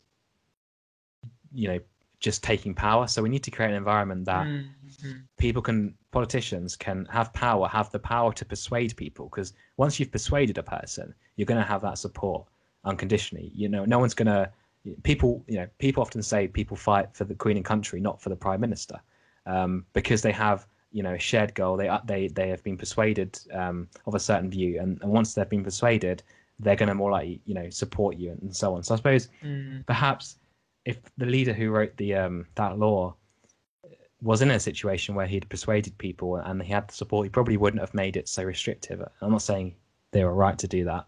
That's we wouldn't. That's sort of an unthinkable policy, perhaps, that would happen here.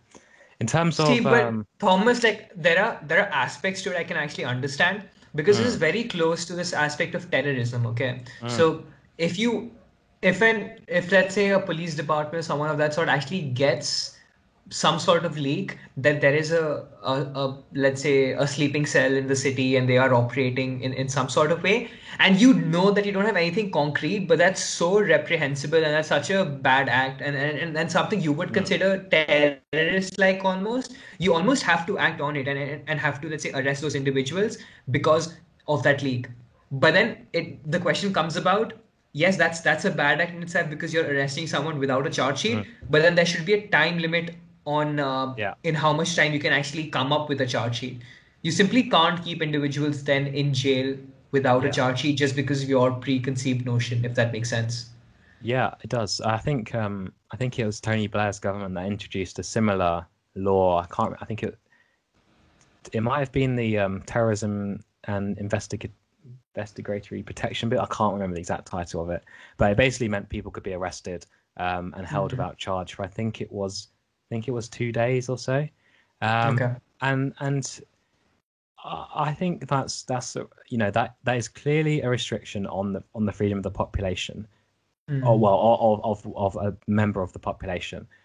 And I think that's reasonable if the evidence obviously stacks up to they were going to commit an action that was going to undermine the freedom of others by probably killing them, for example.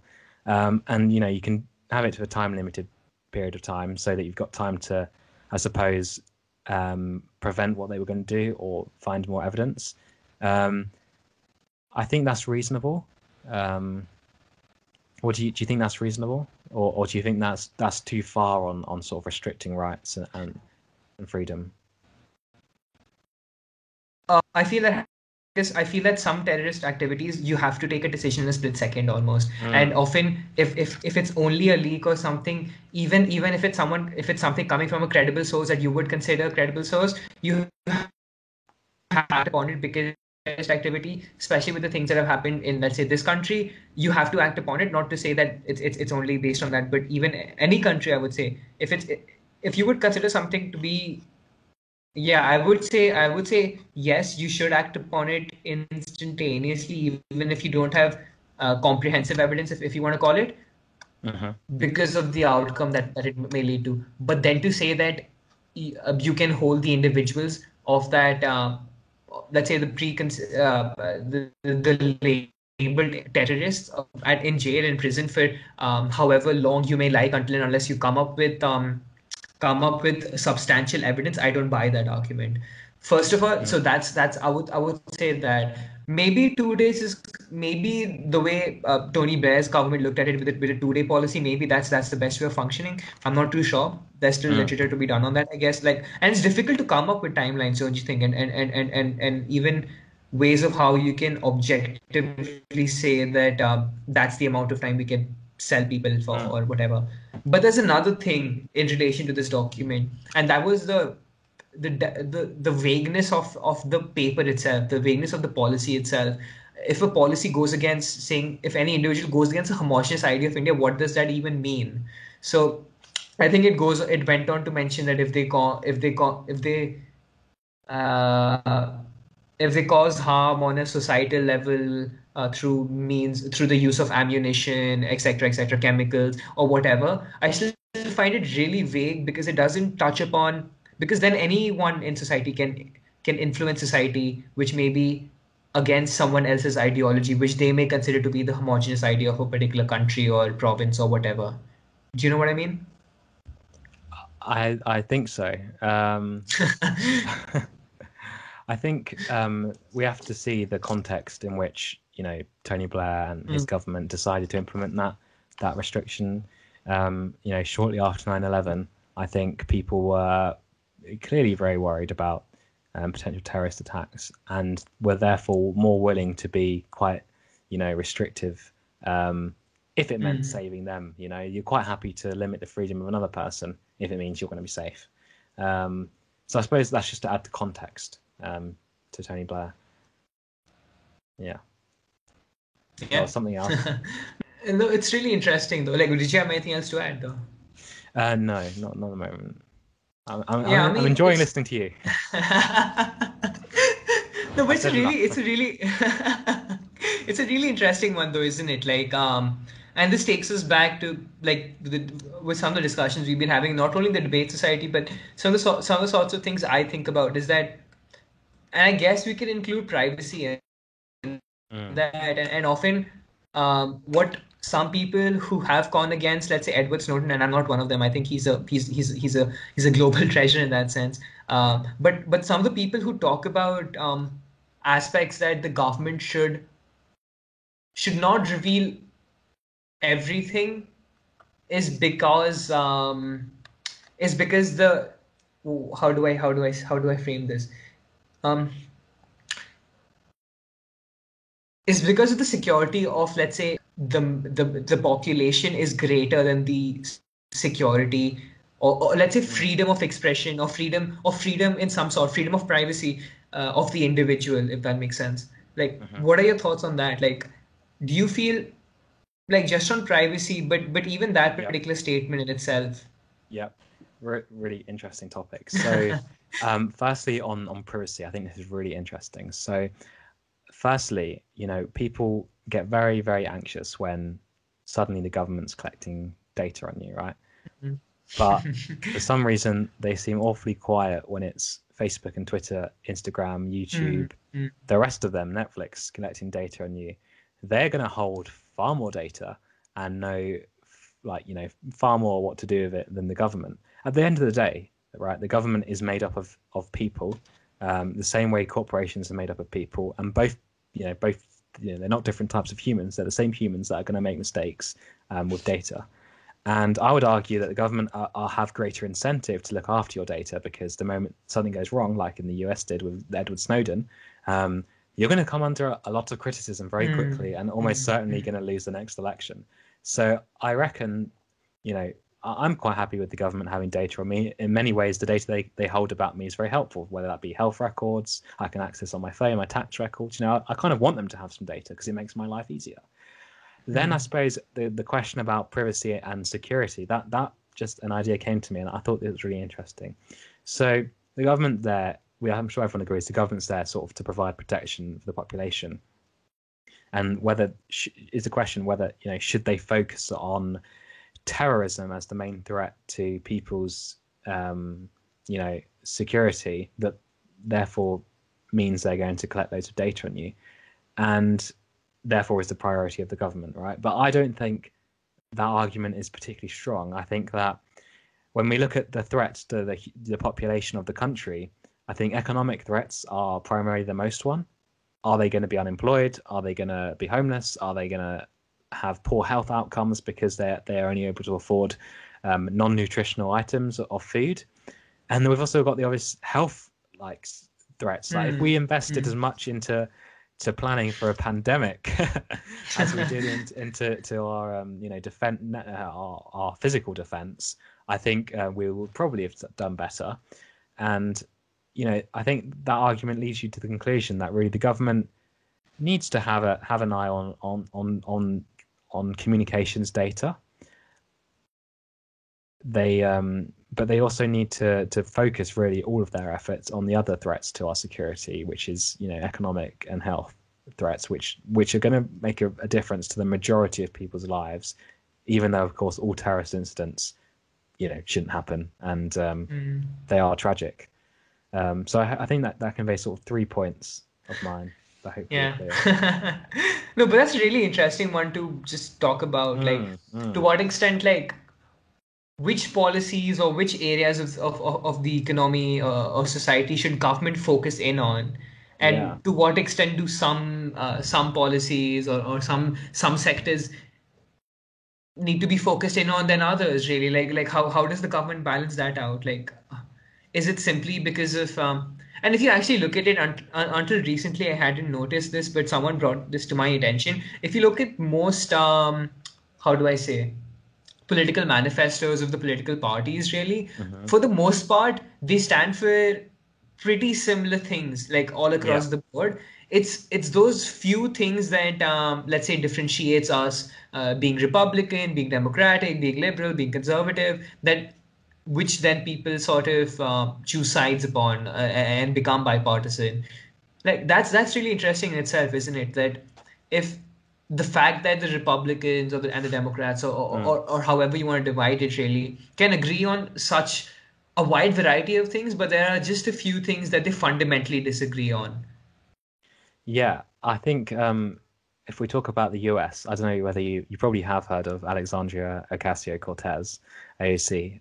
She personally is my favorite politician. And I like the way she approaches the issues of how much the government should, intervene in the economy. So you do have those politicians on the very, well, on the left and the right.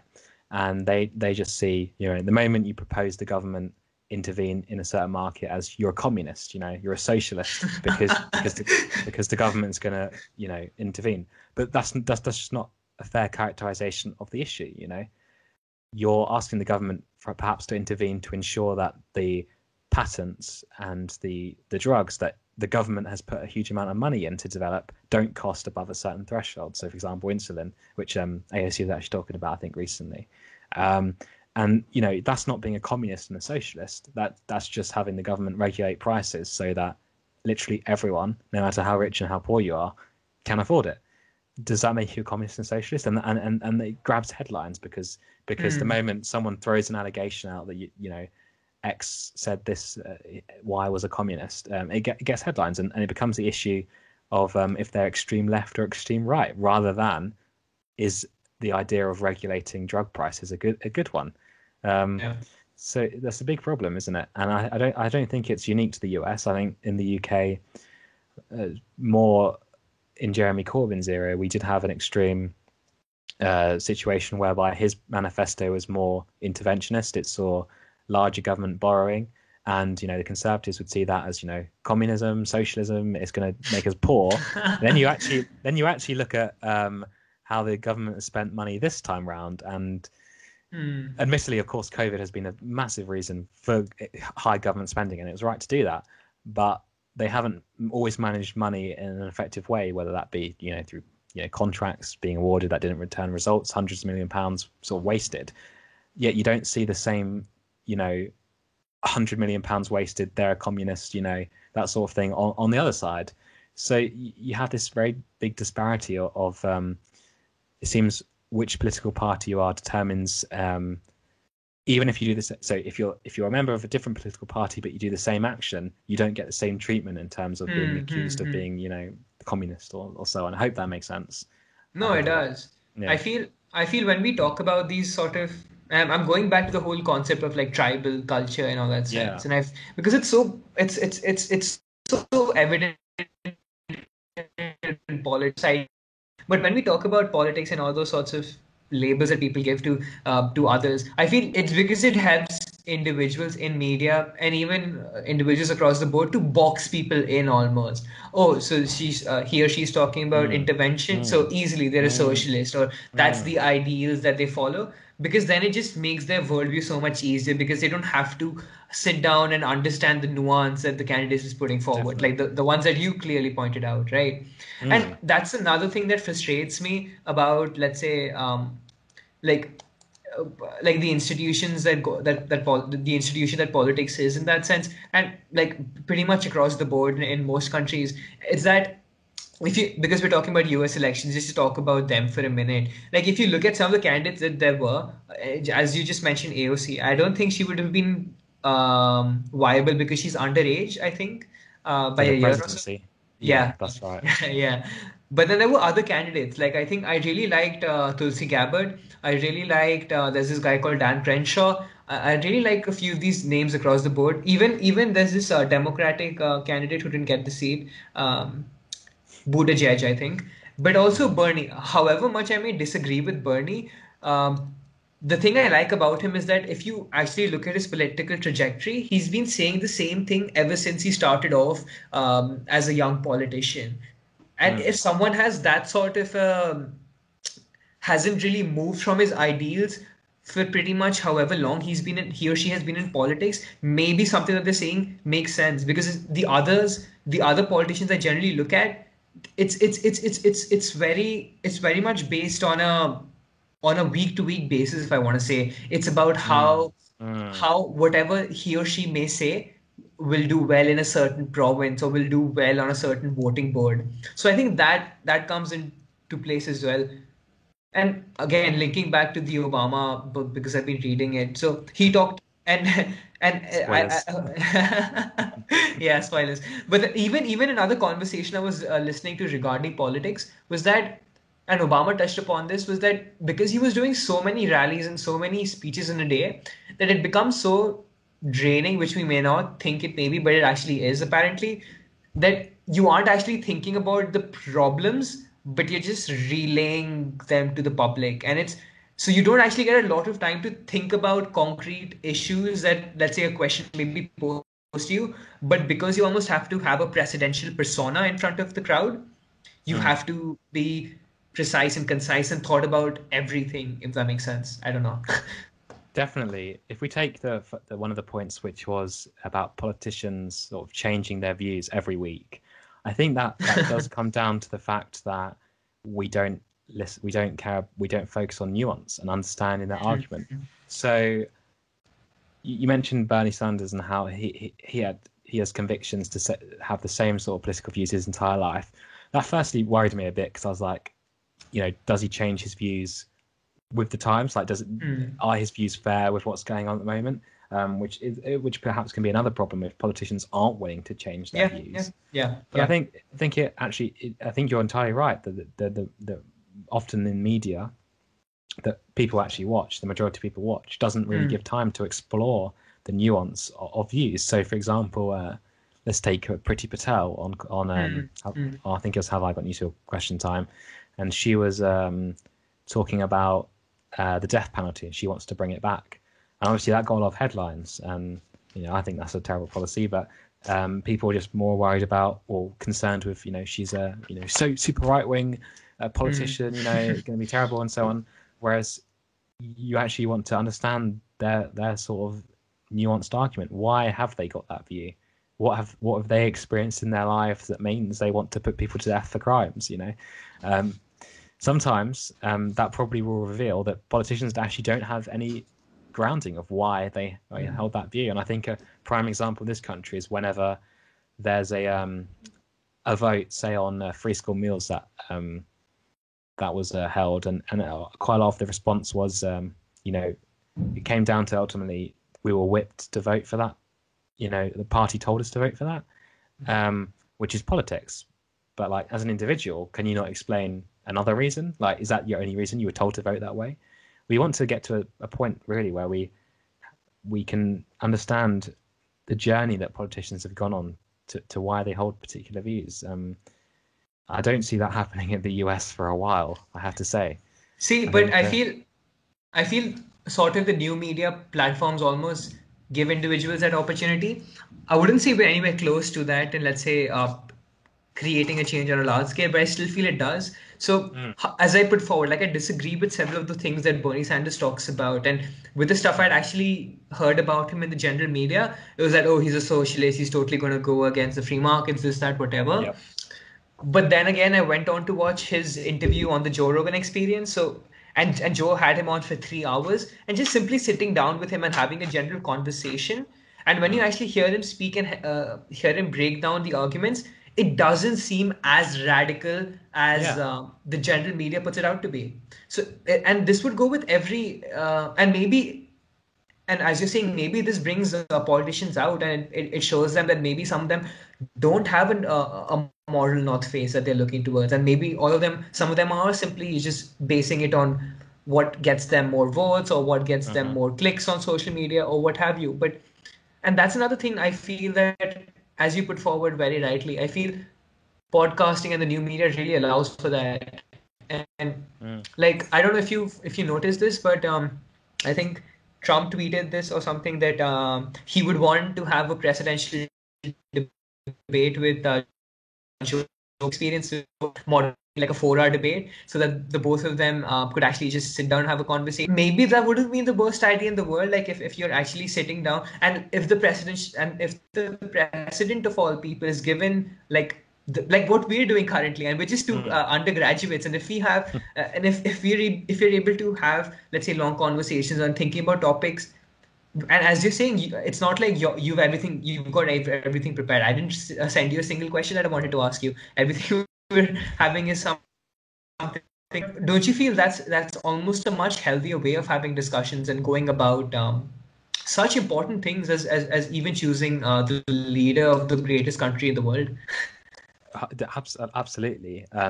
So I think, but the most powerful country in the world. Yeah, absolutely. Sorry, there was a slight delay with Skype there. It's not the greatest platform in the world. So if we look at AOC, make Skype great again. I think she's a perfect example of.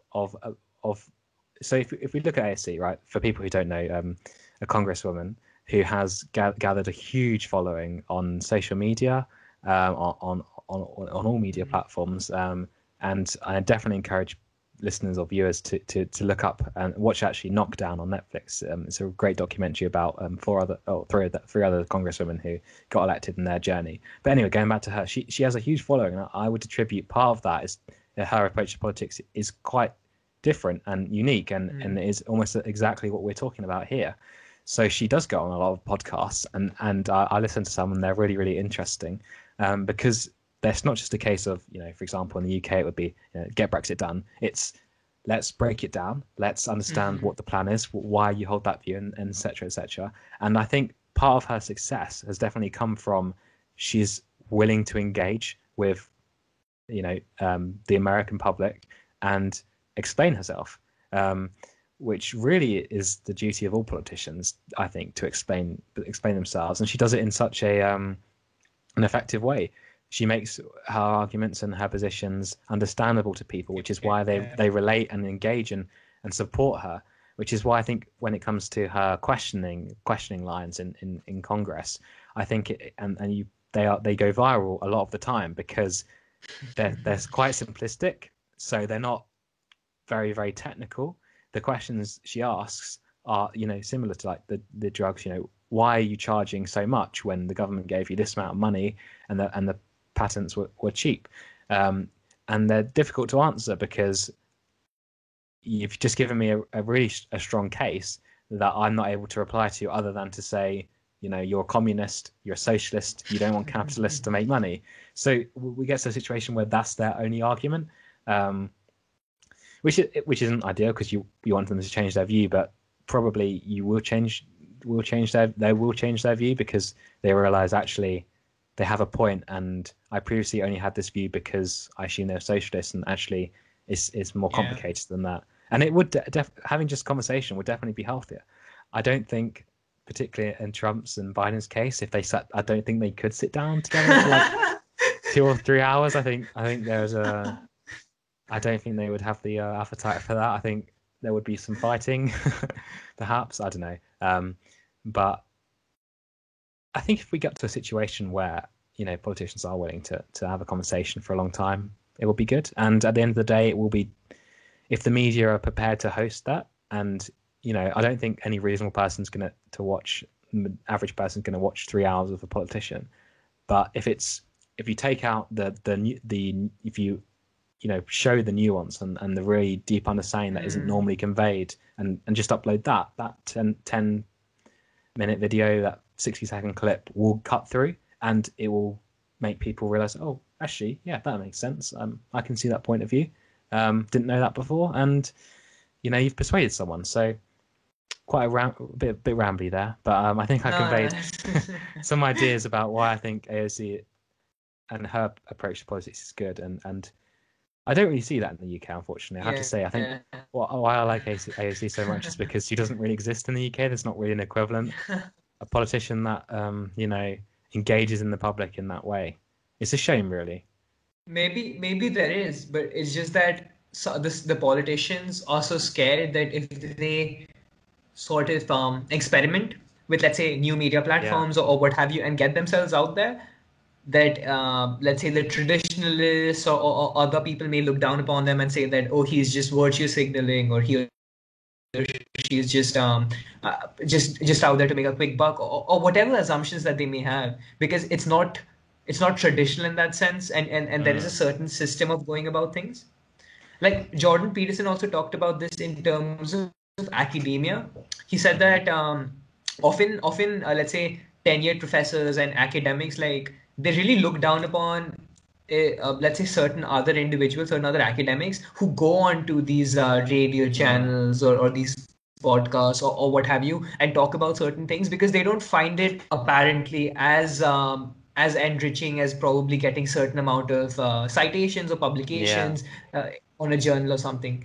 But the point I'm trying to make is, yes, they're right in their way, because probably they're reaching out to certain other like-minded people in terms of journals or publications, citations, what have you.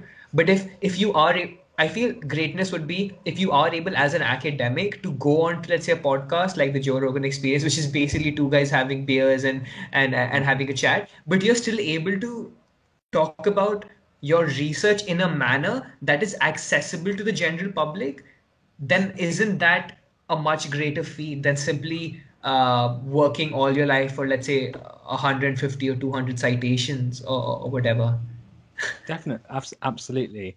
So I think academics who look down on colleagues because they engage in a different way really need to look at themselves, because the goal is to get your work and your ideas out there, and they're doing that Yeah. better than you. So, take a step back and realize you need to be able to change. But I think that is partly human nature, right? So we as humans, we prefer to do the tried and tested ways. We don't really like experimenting, which is partly what I think prevents politicians from trying new things. But then it also is on them, because I think if you look at politicians that have tried new things, whether that be trying to create a new type of campaign video, or show up to Glastonbury or whatever it is, it just ends and it ends up being cringy. That's on them, because they haven't had the right advice, or they didn't do the right thing, and it obviously puts other politicians off. So I suppose it's fair to understand that, but I think they need to. Well, they could look at what AOC does and similar politicians to her, and recognise what is the right way of engaging with the population, and that is often social media through Instagram. Quite often is popular, but we do have a quite different political system, and many MPs aren't even on Twitter, and that is a big shame, because constituents often engage on Twitter. They see what's going on Twitter. So I would personally want to see all MPs on Twitter, so they're accessible. But yeah, does that make sense? No, it does. But don't you feel the reason, and I think it's in a good place, because individuals would want to go ahead with what's tried and tested in that sense. But don't you feel if politicians, celebrities, even CEOs, whichever individual you want to talk about, if they get themselves out there, and if they are seen in the general public, let's say going to a musical concert, or even thinking about their thoughts and saying to reporters or people who are there speaking to, that this is something I haven't thought about, give me a couple of days, I'll probably get back to you, and just interacting in a manner that's general to the general public, so the general public will actually be able to resonate with them. I think I'm asking you this question, and I think I know the answer to this, because I feel I'm in similar lines as well. I think we resonate with people who show their vulnerability in the general public, because then you say that they are only human. So, and then I think if people like those get into power, then we would be more accepting of them making mistakes, even, if that makes sense. 100%. And I think a perfect example, going back to AOC yet again, is that I saw one of her Instagram stories recently, which explained how her Republican colleagues in Congress had made fun of her teeth, and obviously that showed her vulnerability in that she was aware that other people were making fun of her, and her response was really quite good, and it was explaining that my teeth are like this because you're not willing to provide accessible healthcare to people. So really, it's kind of partly on you as lawmakers. And I think the idea of getting politicians to be honest and vulnerable is a good one. It's obviously going to just come down to individuals at the end of the day. It's not something you can obviously regulate with law, but it's going to be their personality at the end of the day, if they're willing to open up and share what's going on. I think whenever I've seen MPs, open up about a particular incident or experience or health issue, it's almost all. I think every time it's always been met with positive response. Even and quite often it's when the two sides come together, because for example, having cancer. If an MP is having cancer, that's not a party political incident. Instantly the two, both Labour and Conservative sides, come together and wish the very best of recovery. And I think that's why a really good thing for politics, when we try and bring people together through just reminding everyone that we're all humans. We're not politicians aren't these somehow superior humans that live in their ivory towers with their free meals and stuff. It's about bringing them back down to earth, and partly that's been their problem, that we see them that way. The expenses scandal in the UK, prime example of how not to be a politician. But there's definitely scope to bring them back down to being relatable, but not in a cringy way, not in a hello, I'm Jacob Rees-Mogg and so on, I'm a normal human being. You've got to have the characters, but you do have to have the the honest people, not trying to hide something or be something they're not, which is the same in just everyday life as well. Yeah. I mean, the point I'm trying to make here is that previously it used to be a lot more part-time when you looked at politics, and now it's sort of defines people's careers, and that's what people aspire to be. That's what they work towards almost, and not really care about the other things in the world. It's almost like if I'm working towards being a politician, then I have my life sorted. I know about things in society that I need to work towards, and I don't almost need to have experience in a certain other field because I'm running for office or I'm running for something. Yeah. So I don't know if it's blocked off again, but yeah. No, it's okay. This whole issue, I've been thinking about again for a long time, and in fact wrote an article on my little blog website thing about. So you actually introduced me. I think you mentioned at the start, way back 2 hours and 5 minutes ago, that I was an aspiring MP. I wouldn't say that I am. I'd say that I am interested in politics, but I wouldn't say that that's like a particular ambition. I just heard it in one of the debate society things. That's why I put it out there, but I'm not too sure. That's okay. So I don't. So I think it's wrong when you have people that instantly want to go into politics. I think that's unusual. I think that they have questionable ambitions. So are they going into politics to make a difference, or are they going to politics because it will allow them, a decent salary and some fame and attention? So I think that's probably the only two motivations. You're either going to make a positive difference in the world, or you're going because you primarily want to benefit yourself. Now, if you're going into politics to make a difference, you most certainly don't want to go into it as your first career. In my view, I think that would be a terrible mistake, because you need, and I make this very clear in my articles, that I think before you go into politics, you want to get as much life experience as possible. You want to have as many different jobs as possible, because that would firstly give you more experience of different things in life, whether that be experience of 0 hours contracts, for example, working in retail, working in finance, whatever it is that you decide to do throughout your life. You want as many perspectives on things, so that when you're coming up with policy, you can think, this policy document says this, but my experience said this policy wouldn't work, for example. You want the different experiences that will help you make better decisions, but also you want sort of the practical skills, right? So if you come straight out of uni or school and go into a political career with no experience in having a job or managing people, you're going to find it hard to get things done, because you're not going to understand how to work with different people, are you? Because the only thing you've ever done is university, and you've become an MP or whatever, or you've been a lawyer for a couple of years or whatever. You're not going to have that much experience working with different people. You're not going to be able to understand how to persuade people that your argument is right, and so on. So you're going to have these two problems whereby you don't know how to form good policy, and you don't know how to look after the people that you're working with and work with the people effectively, and other politicians effectively. So I think it's really important to advocate that if you want to be a politician, great, you're putting yourself out there for what will probably be a lot of harassment, probably a lot of threats, a lot of problems. It's not an easy job at all. Fantastic, great that you want to do that.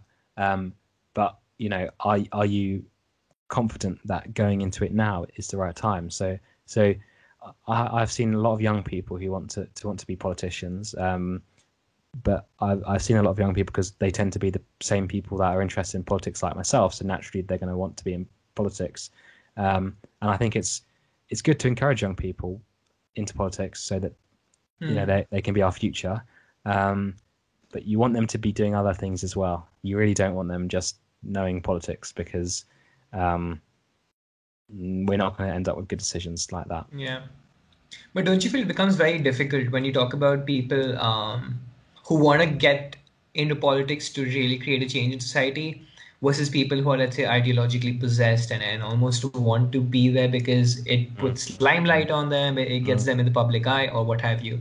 Like, is there yeah, can we even, is it even possible to differentiate? Because whoever would wanna probably be a politician and be and get in the limelight and be in the public eye may just wear a suit which would say that, oh, these are the right ways you have to behave to get that position almost. And then to us that may be totally different to, let's say, how do I say, differentiate really.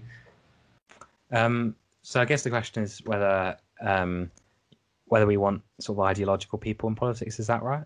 No, I don't know if I worded it correctly. Ideologically possessed in that sense, who are who don't want to get into politics so much for creating a change in society for the good, let's say, Right, but yeah, more that it's about them and it's a show about them, if that makes sense.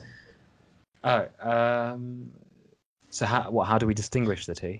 Yeah, and if it's even possible to distinguish the two.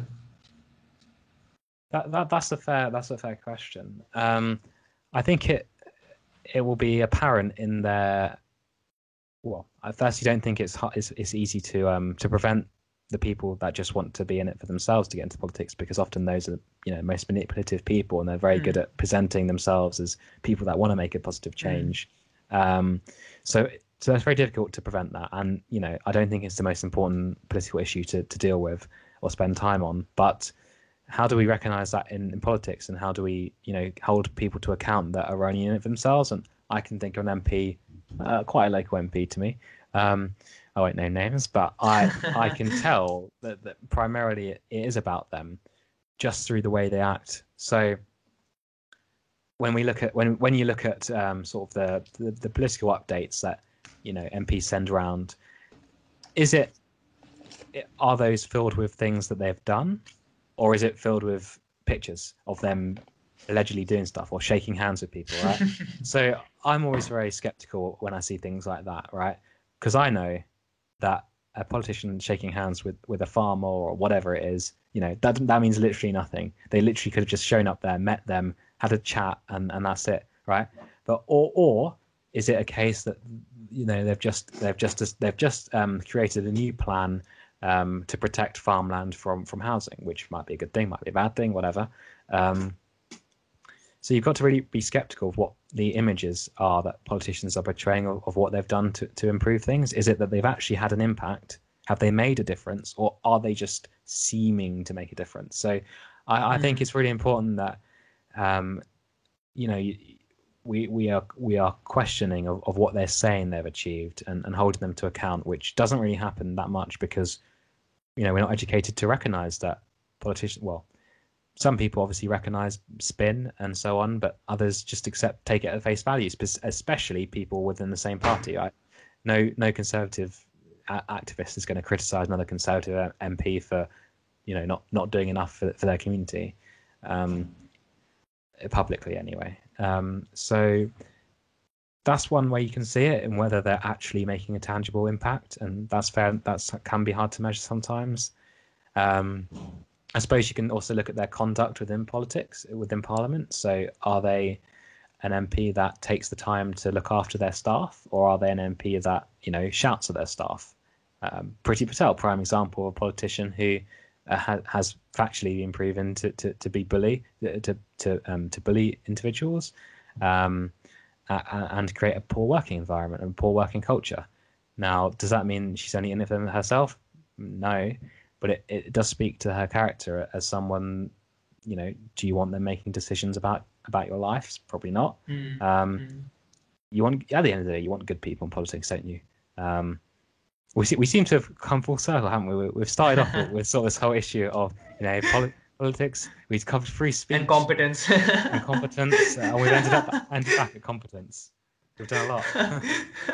No, but I guess this takes us back to this whole thing we were talking about with vulnerability. And if you want to identify maybe candidates, politicians rather, who probably aren't in them for themselves, if they are willing to show, let's say, their weaker side, or let's say policies that haven't worked out, or if you were talking about, let's say, a farmer they may have met, or probably a bill that they're working on, to say that that's something that's fallen off, or they haven't come to an agreement with, just showing the full picture in that sense. And with the candidates we've named throughout the chat, I think maybe I think that's generally a better way of going about things, like, than simply showing a prim and proper persona of yourself on every social media platform, or even in public, in that sense. I suppose it's not just an issue that's really limited to politics at all, really. Oh yeah. I think Yeah. everything Yeah. on the internet, no one posts what they think is a bad photo of themselves.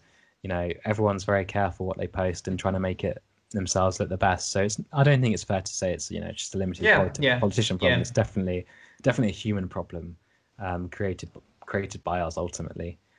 So how do we create a different culture whereby it's okay to put up things that other people might not think are great, but you feel that it's great, and that's what matters at the end of the day.